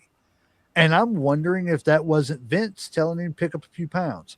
You're to be a giant, you're too thin. Yeah, you need to be a little heavier. You need to be wider. But that also could contribute because, big men, the first thing that goes with them is always the knees and the backs. You know what I'm saying? Knees, backs, feet, because that's a lot of weight on you, a lot of movement. Yes, it is. Yes, it is. I think, and I think JR said something. He was talking about with China, but I think it applies to the Big Show too. He was saying about how China was a novelty and that she shouldn't have been out there. Or no, he actually referred not China. He's referred it to Sable actually, because Sable wasn't the best wrestler, but she was over with the crowd. So you should have treated her as a novelty, as someone who you paid to see, not as someone who went out there every Raw and defended the women's title the way she did. She should have got more money out of her by only having her compete at pay-per-views, having it to be a novelty act. I think the Big Show was the same way. WCW really, like, I don't know how many dates the man had on his contract, but I think Big Show and WCW had more dates than, with the exception of maybe Rey Mysterio and Dean Malenko and Eddie Guerrero and some of the cruiserweights, because when the Giant, when he was called the Giant in WCW, when he was the champion, he was defending that belt every single week. And then Hogan won it from him and didn't defend it for 4 months, which means that Big Show or Paul White, the Giant, had more dates to compete than Hogan. But when you're the champion, you can't just have them compete. I don't think it's a good idea to have them compete every week. So I think WCW was misusing them a little bit because they were still having them compete every week. He's a novelty. He should have been someone that you use to around a story, build up a story, and then you get the payoff match. You pay to see him at a pay-per-view. Make him disappear for a little while and then bring him back whenever you need him again.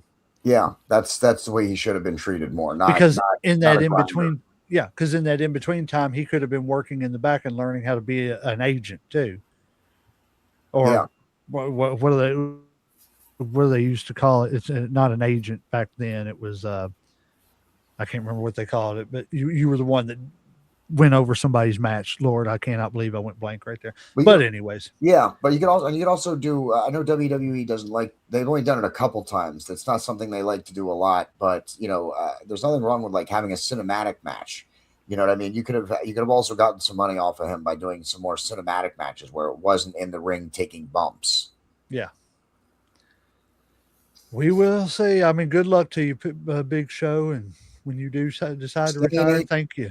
Get back. I don't think he needs a retirement match, though. I mean, like, I think we'll still like him as he is. Like, and I don't think everybody does need a retirement match. I think it's good if you can get one, but I'm not gonna look at him any less because he didn't have a retirement run or he didn't have a last match or no shit like that. I don't think that changes how I feel about him. So. I think you should put him back at the commentary desk. That's where AEW should have him right now. I don't know he's what he's doing in AEW, but he's not at the commentary table. I'd love to put him back at the commentary table. See, I never thought about that. That might be a good fit for him and shit. But I've never heard him do commentary, so I'm not sure. But I know he sounds really intelligent because I've heard him talk before, and I know he knows wrestling or whatever. So he's done a little bit in AEW Slam. He did a couple with Excalibur and with Tony Schiavone, and then he did a couple with the B Team when they had Collision, Dynamite, and Rampage when they were running 3 shows. He was on a couple and just did he didn't do like the whole shows. I don't think he would just come on for like the second hour or something like that. But he was good. Like he's a good color guy. He's a former wrestler. He can talk intelligently about what's happening in the ring. And anytime you need him to be the heel commentator, he has skill in that. He has experience in being the heel with on the mic. So he could switch right to that heel commentator if you need real easy too. I think too, honestly and truthfully, like you were saying, I don't need, not everybody needs a retirement match. I don't need everybody to be in a retirement match. But the thing of it is I also think the WWE with what they're doing here lately is kind of devaluing retirement matches because we know what's going to happen. Yeah. The guy retiring is going to lose. So, what's it matter if every 2 months we got somebody else that's leaving because they're retiring? Well, okay, we know they're going to lose. So why do we want to watch? You know what I mean? Yeah. It's a spectacle. It's supposed to be a spectacle, but whatever. Yeah. All righty, moving on. Oh, well, to get back to I guess I got them mixed up. That's part of the Billy Jack Haynes thing. There's a visual of who Billy Jack Haynes was and who Billy Jack Haynes is now. But yeah, he's standing trial. So, sorry, you shouldn't kill people. I'll spend as much time on that as we need to. This one's kind of sad. Sid Vicious's family confirms no Hall of Fame speech planned for his induction. My question is first, why is he going into the legacy wing? I think because he's dead. Like, did we talk about this before? I think the legacy is for people that are not alive. That kind of. But it's kind of stupid. Why don't we just put them in? Kind of post. What's it called? Post. Blah blah blah. After the fact. That's the thing. Why do we have to? You know what I'm saying? Why do we even have to do a separate part? You know what I'm saying? Dead or alive. Let's just put them all in the same Hall of Fame, which, I mean, there's not even a freaking Hall of Fame building. But, I don't know. To me, it's like, let's put them in the legacy part so that we don't have to give somebody any screen time. Is that what they're actually doing? His son said. Yes. They're not actually putting him in the Hall of Fame? To the legacy wing. In the legacy wing? Hold on here. Yeah, hold on. Gunner revealed that while the family plans to attend WrestleMania 42 weekend events, including WrestleCon, Sid's induction will be handled differently than many other Hall of Fame entries. That's because Sid is being placed into the legacy wing, which typically does not include live acceptance speeches during the ceremony. This is a direct quote. There will be no acceptance speech because they are putting him in the legacy ring. We will just be in the crowd. We would have been honored to give him a speech, but at the same time, I feel like his fans rather see a video package of him than two people talking that they don't know. I don't agree with that. Yeah. The man deserves a speech. I don't care who it's from. True. It's his Hall of Fame. I want his son up there talking. Yeah, putting him in the legacy wing, that's kind of weird. I thought that was for like people like celebrities and shit. No, that's I can't remember what wing that is. I know what you're talking about, but that's my whole thing. I understand having like the celebrity wing, but yeah, that makes sense. As far as in-ring performers, why are we separating them? Yeah, that's ridiculous. Yeah. If you're in the Hall of Fame, you should just be in the Hall of Fame, not you're in the Hall of Fame in the legacy wing. Yeah. It makes zero sense. I don't know. I agree. Yeah, I kind of agree with you on that. Like I said, I think they're just trying to make it a little more special, I guess. But yeah, I kind of feel what you're saying. It should all just be Hall of Fame, not legacy, not this, not that. The celebrity ring does make sense, but that's the only other exception to the Hall of Fame. It's the celebrity ring because they're not professional. Yeah, they're not real wrestlers. So don't honor them as you would. Yeah, don't honor them as you would professional wrestlers. But definitely all wrestlers should be honored the same way. That's ridiculous. Yeah.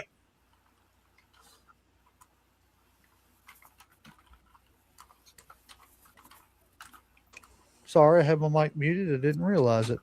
So the last thing I've got before we get into anything that Uncle Slam's got for y'all, I just seen this and I thought it was kind of cool because this is actually one of the few matches that I'm really looking forward to at WrestleMania. I'm really looking forward to the passing of the torch of this. But we got the tail of the tape between Obafemi and Brock Lesnar. So Brock Lesnar is 48 years old. Oba's 27. Brock is 6'3", 286. Oba's 6'6", 310. I didn't realize Obafemi was that big. That's a big dude. Of course, the debut was 2002 and 2026. Accolades, we've got, of course, Brock Lesnar with several WWE championships, 7 in total. Obafemi's got a 2-time NXT champion. Brock is a 3-time Universal champion. Brock is also a 2-time Royal Rumble winner. The biggest things that Oba's done so far has just been in NXT, which is another reason why I'm glad that they're doing this, because I think if you're going to hand what Brock is over to anybody, it's got to be Obafemi.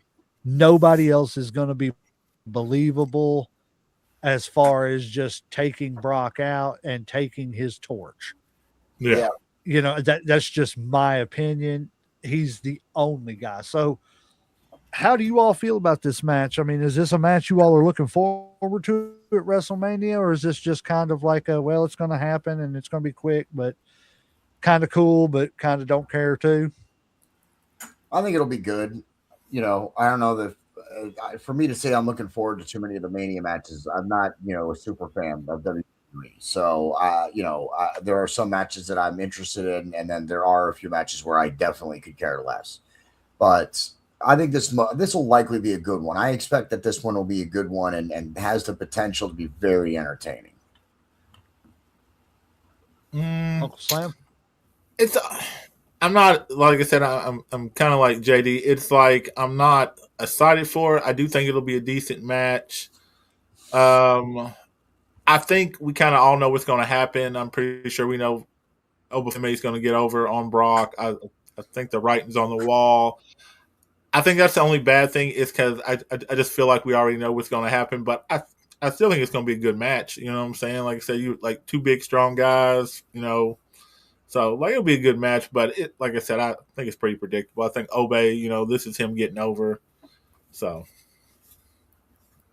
I do too, and I don't think anybody expects that this is going to be Macho Steamboat or Steamboat Flair, anything. It's not yeah, going to be some big technical. It's going to be two big powerhouses going at it, throwing each other around, and it's going to be a passing of the torch match. But I think as far as like hype, it's one of the better matches that they've actually been hyping up for WrestleMania. So I mean, I hope it turns out pretty good. I'm optimistic about this year's WrestleMania just because I don't feel like the buildup has been anything that it should have been.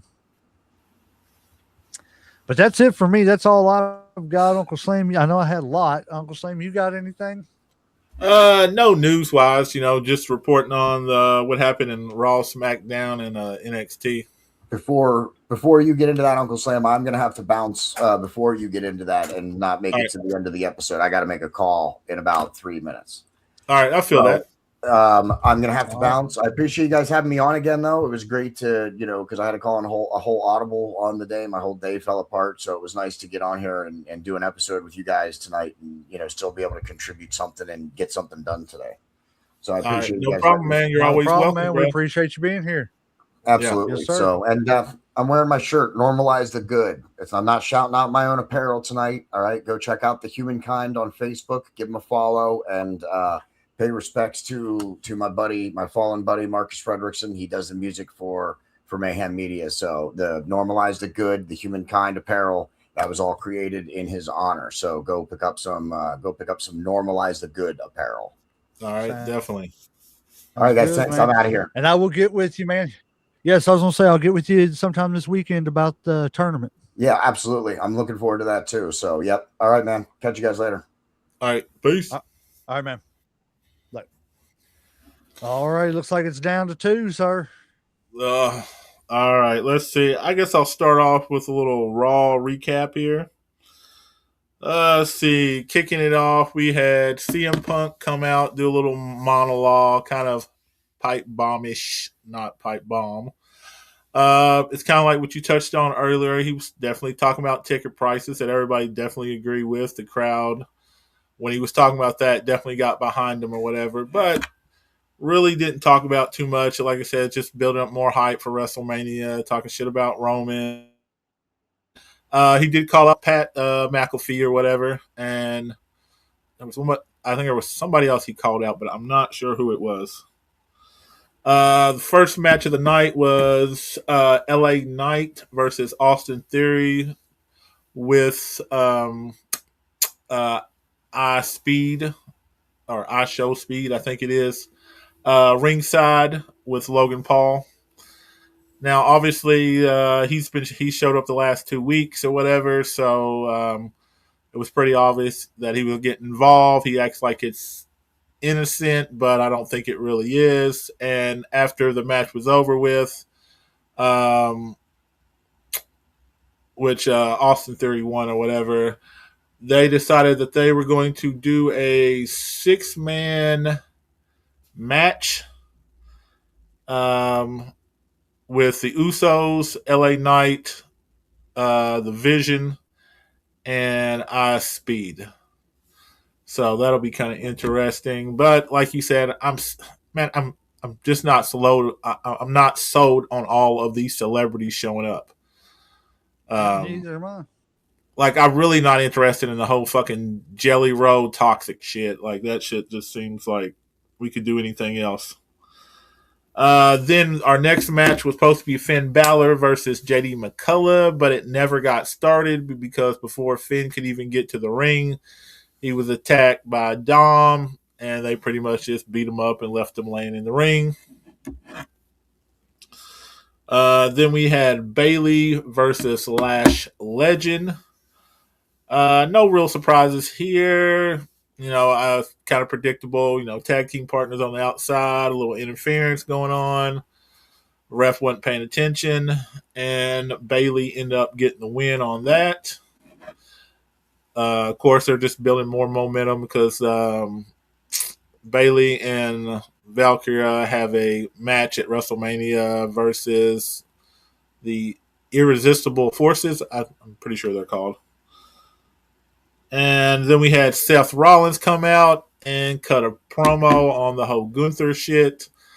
I'm like you. I still don't think any of this shit makes sense. I feel like they just took two people that were injured and was like, hey, you're injured and you're coming back, and you're injured and you're coming back. So, hey, that makes sense. We'll just put y'all together. Y'all have no story, no history together. Sure.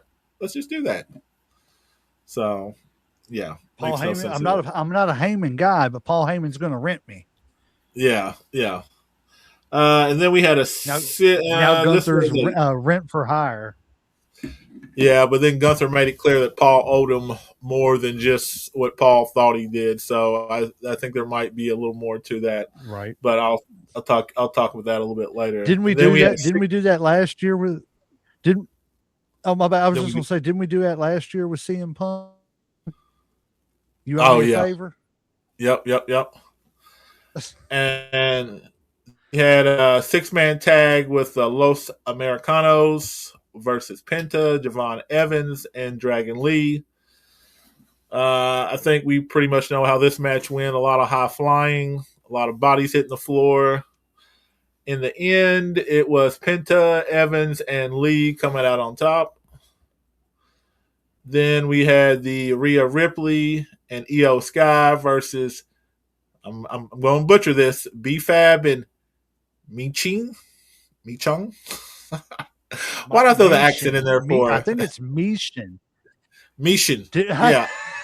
But like, where's the accent whatever come her from? name is.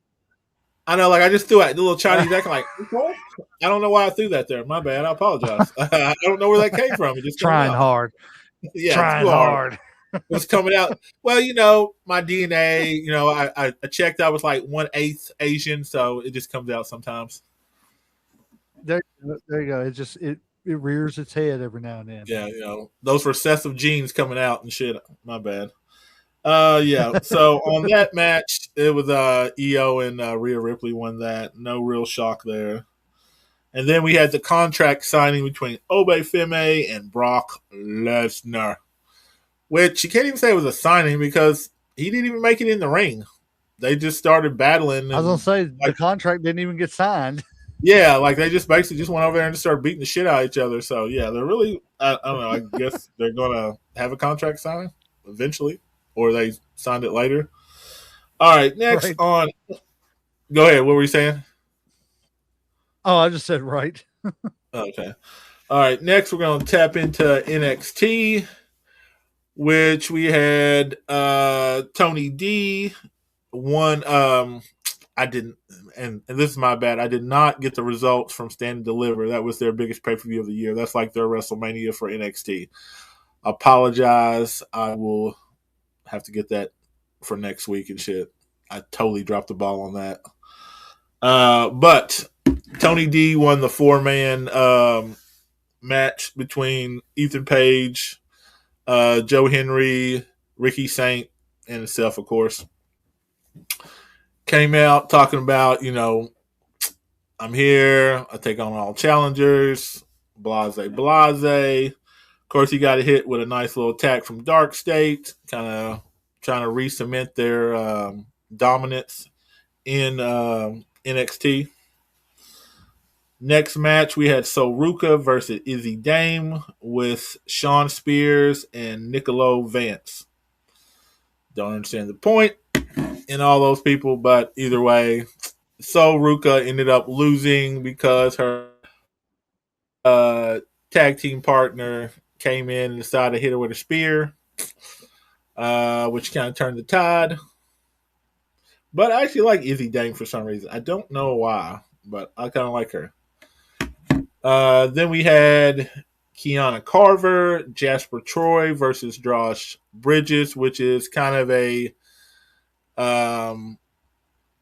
continuation of the match from like the week before, because before it was Carver versus Jasper Troy with Bridges being the ref because nobody else would ref it, and then in the end he ended up pretty much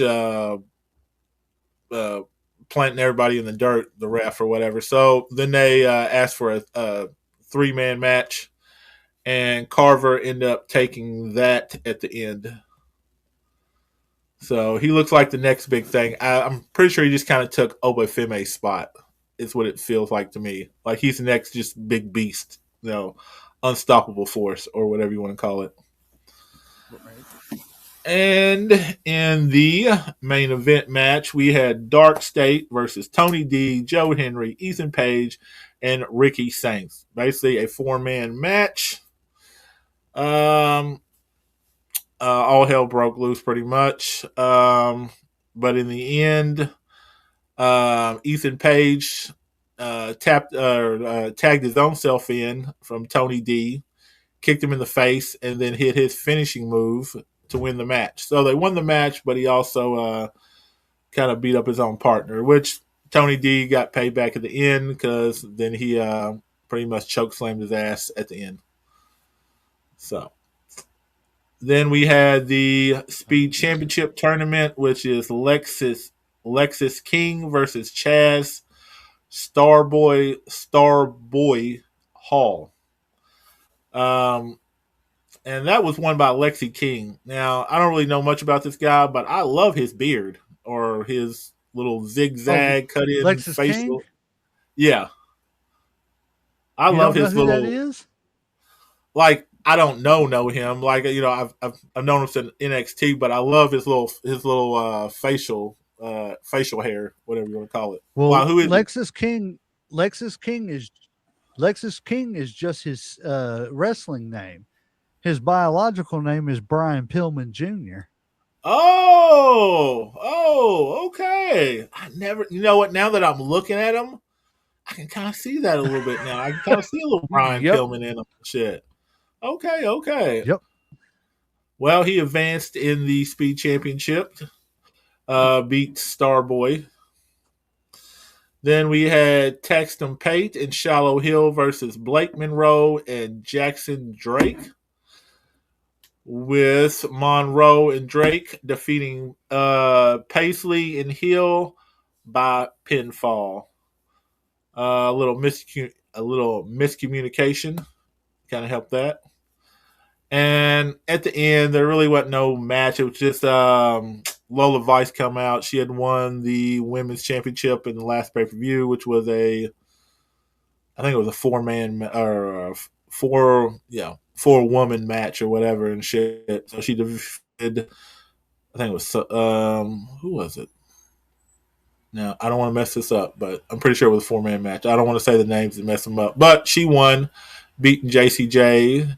Now she's a new champ, but she's also the TNA women's champ also. So she has the NXT belt and the TNA belt. I have a feeling she will be losing one of them pretty soon. Yeah. All right. Definitely. And they're not going to keep a double title like that. No, especially with a different organization and shit. I think once you get a title, I think you can keep the two for a little bit, but I don't want to be like a Monique Moray or what's her name, Sasha Banks, where you have like 15 championships. Yeah. Yeah, I think that's a little overkill. I don't think that's necessary. Now moving on to SmackDown, we had the Viper come out to the ring. do a little talking, or was trying to talk, because St. Louis is his hometown that he actually lives at and still lives there. And he basically said he did this for his family, not for the fans, but for his family, the people he lived with. And it's so amazing. I haven't heard this in a while. A heel get as much applause and love as a baby face. It's almost like the Stone Cold. It's like he's a heel, but he's not a heel. It's like he does terrible things, but people still love him. Like the pop he gets when he comes out is just ridiculous for a guy that's supposed to be a fucking heel. Like they love that Randy's back. I don't like think Randy. Go ahead. Yep. And I was going to say, I don't think that Randy is as big on the mountain as Stone Cold, but he is the closest thing to a modern day Stone Cold as we've ever had. Yes. As far as being a heel and then getting that pop, like you just don't hear that anymore. It's like it's deafening when he goes out in that motherfucker. It's like no matter what he does, what he says, I hate you, I hate this, I'm gonna do this to Cody, they are gonna cheer this man on. So eventually he's gonna have to, I guess he's gonna have to go babyface eventually. I don't know. Like I said, I mean he's just too over. Like they just love this guy. But anyway, back to what I was saying. So he's out there talking shit. Of course, Cody, after taking the ass whooping he took last week, comes out. They get into it. He gets the advantage on Randy. And then Pat McAfee comes into the ring. I don't know what Cody thought was going to happen, but he kicks him in the nuts. Obviously, that lets Randy get the advantage, start beating him down with a chair. Pat gives his little promo, little monologue, talking about how, real wrestling fans are sick of the way shit are. They want to bring it back to the way it used to be with the Stone Colds and the Rock and the Ruthless and the Attitude Era, and that that's what Randy's going to do. It almost sounded like a politician. Like, I'm promising this. I'm going to bring it back to the good days. I'm going to make it good like it used to be. You just got to stick with me. But I'm not a huge fan of Pat McAfee. I don't dislike him as far as what he does in wrestling. I think he's an all right announcer. I don't really want to see him wrestle. But that's just me and shit, like I said. Then let's see. On SmackDown, we had Michin. I think I actually got that right. Michin versus Rhea Ripley. It's a struggle when I say that name, always.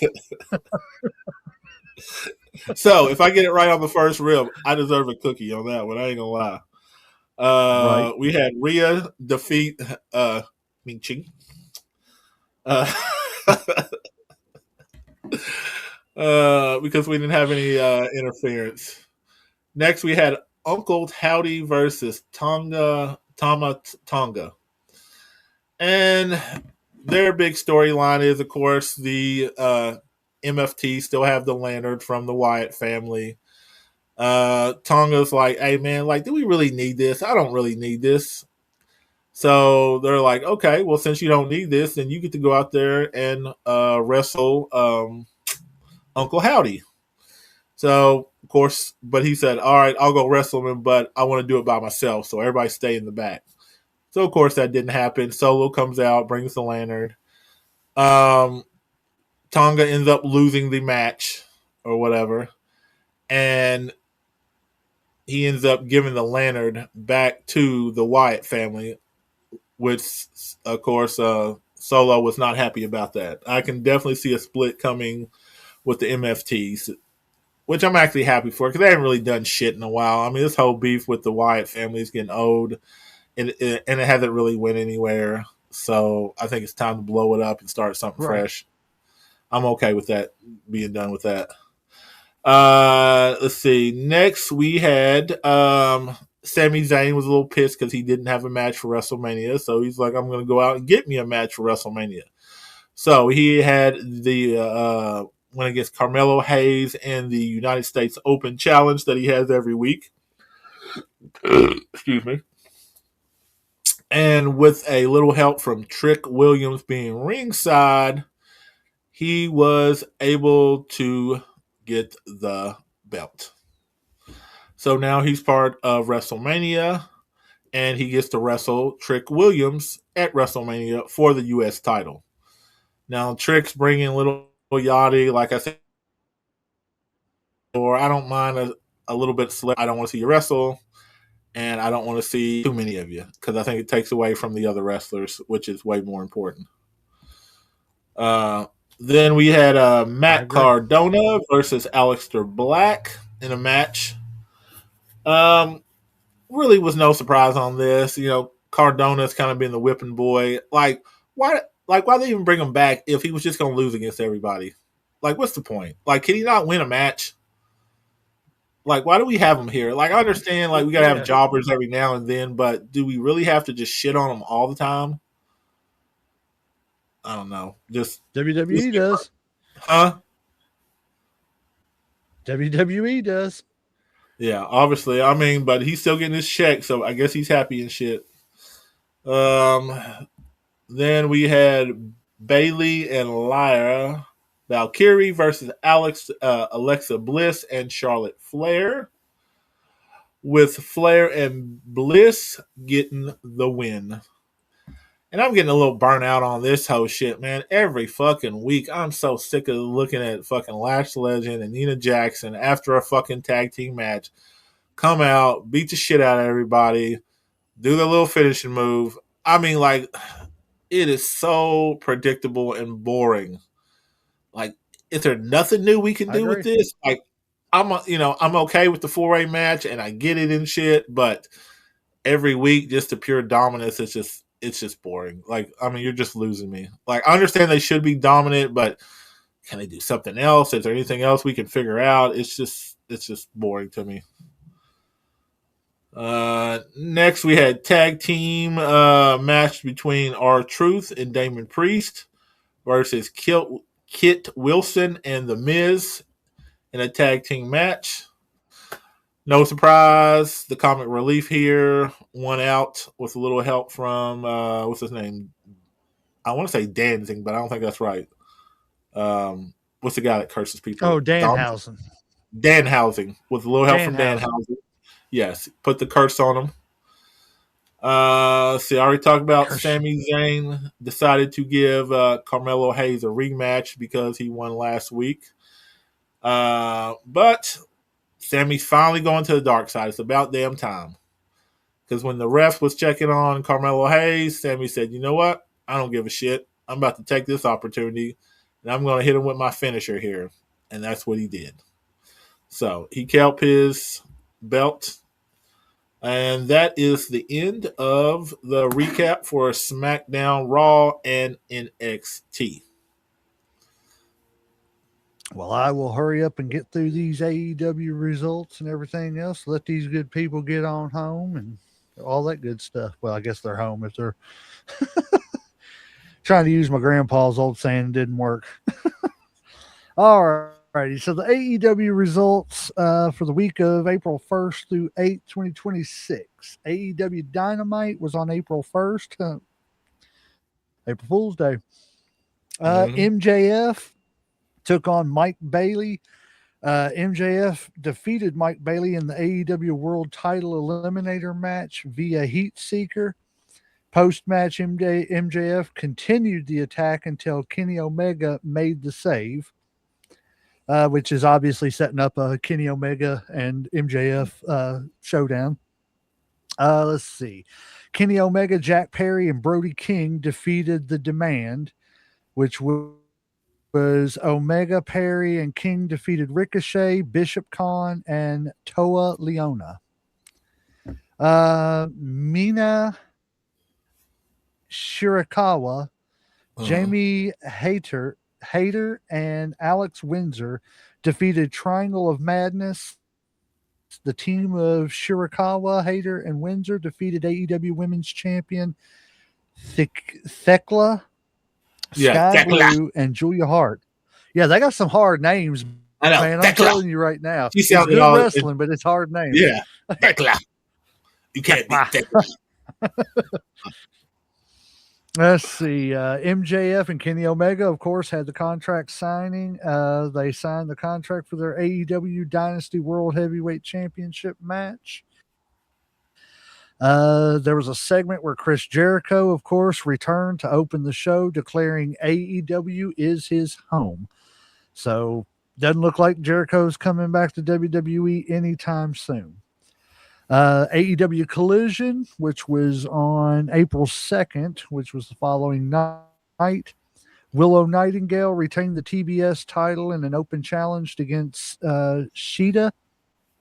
Will Ospreay attacked John Moxley and secured a title shot.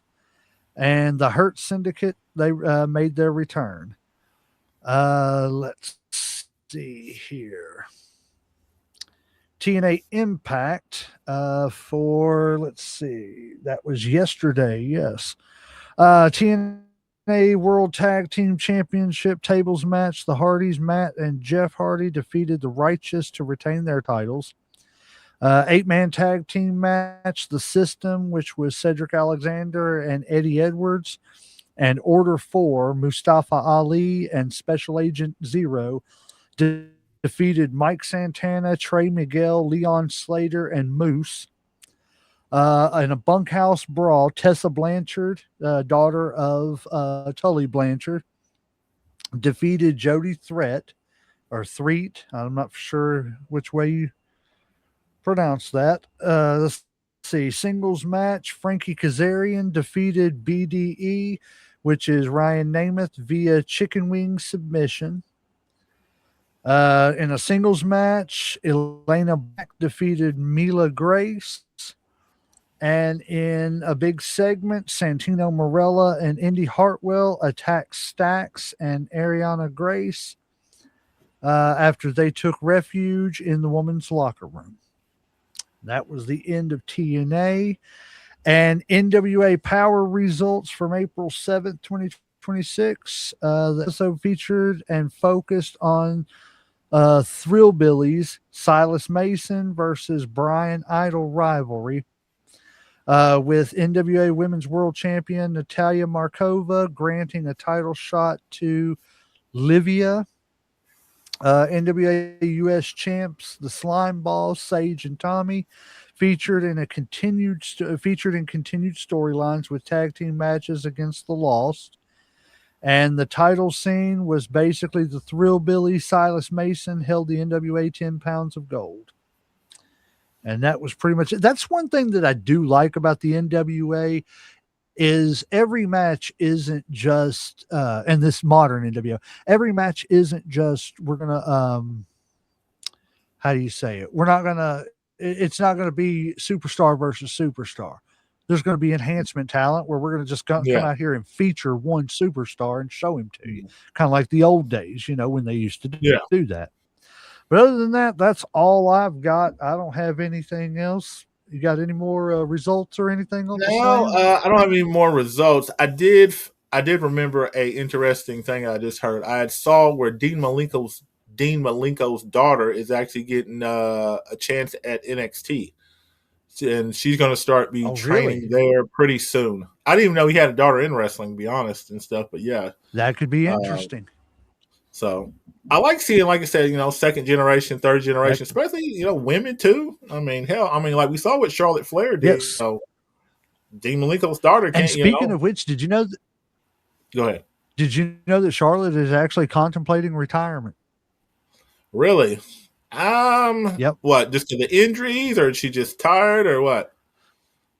Well, it's like she said, a lot of people, by the time they hit 40, they're hitting their stride.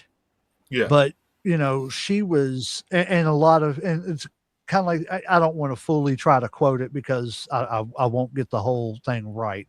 But in the interview, she basically said that, like, a lot of people, they win their first titles when they're in their mid to late 20s. And then they really start, developing and stuff into their early 30s, and you really hit your stride about 40s. But she won her first title when she was in her 30s. And so, she's hitting 40 and everything now, and it's, getting close. So it's like, I think she's just kind of, I don't know if it's the injuries or it's just, hey, timing. I'm 40. It's time to slow down a little bit, or maybe even just call it a day. Yeah.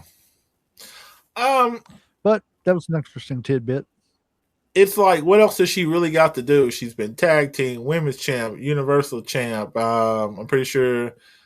Like, didn't she main event a WrestleMania with Becky Lynch, or like was that Sasha Banks? Either way, I mean, she's pretty much done everything there is to do as far as a women's championship in WWE, and she's done it multiple times. So, I mean, I don't really think she has much to prove. Now, if she wanted to go to another organization, that might be different. Her going to AEW, her going to maybe a TNA or some shit like that. That could really blow up AEW or TNA's women's division. Oh yeah, fuck yeah. I mean, like, look. Look what happened with Sasha Banks. Like when she left and shit, and she was at the peak. And when she went over to AEW, TNA and shit, like, she was already a star, and so that just helped her be even more of a star. Now, like I said, I'm still not crazy with all the fucking belts, which I'm glad they started taking those away, or she started losing to give those back. But I mean, like, what really do you have left to do? Like, if you're Charlotte Flair, I mean, there's not really much, and I'm pretty sure she's got money put away. I'm pretty sure she's not hurting, even if she is taking care of pops. You know what I'm saying? So it's like, do you want to go so long? Like, yeah, I mean, if she does, I just don't want to see her like a lot of these, older athletes, where you've taken so much pain or punishment. Now, when you're in old age, you can barely move, or you have all these health problems that that aren't going away. So, like, if you can get out young and with all the accolades and all the money, I say do it. 100% agree. Totally, Yeah. 100% agree. But yeah, I think that's all we've got and everything, guys. I don't. You said you ain't got nothing else, Uncle Sam? No, I'm tapped out, brother. Well, man, before we go, everybody join in and help me. Happy birthday to you. No. Happy birthday to you. Happy birthday, Uncle Slam. Happy birthday to you. Let's ring the damn bell.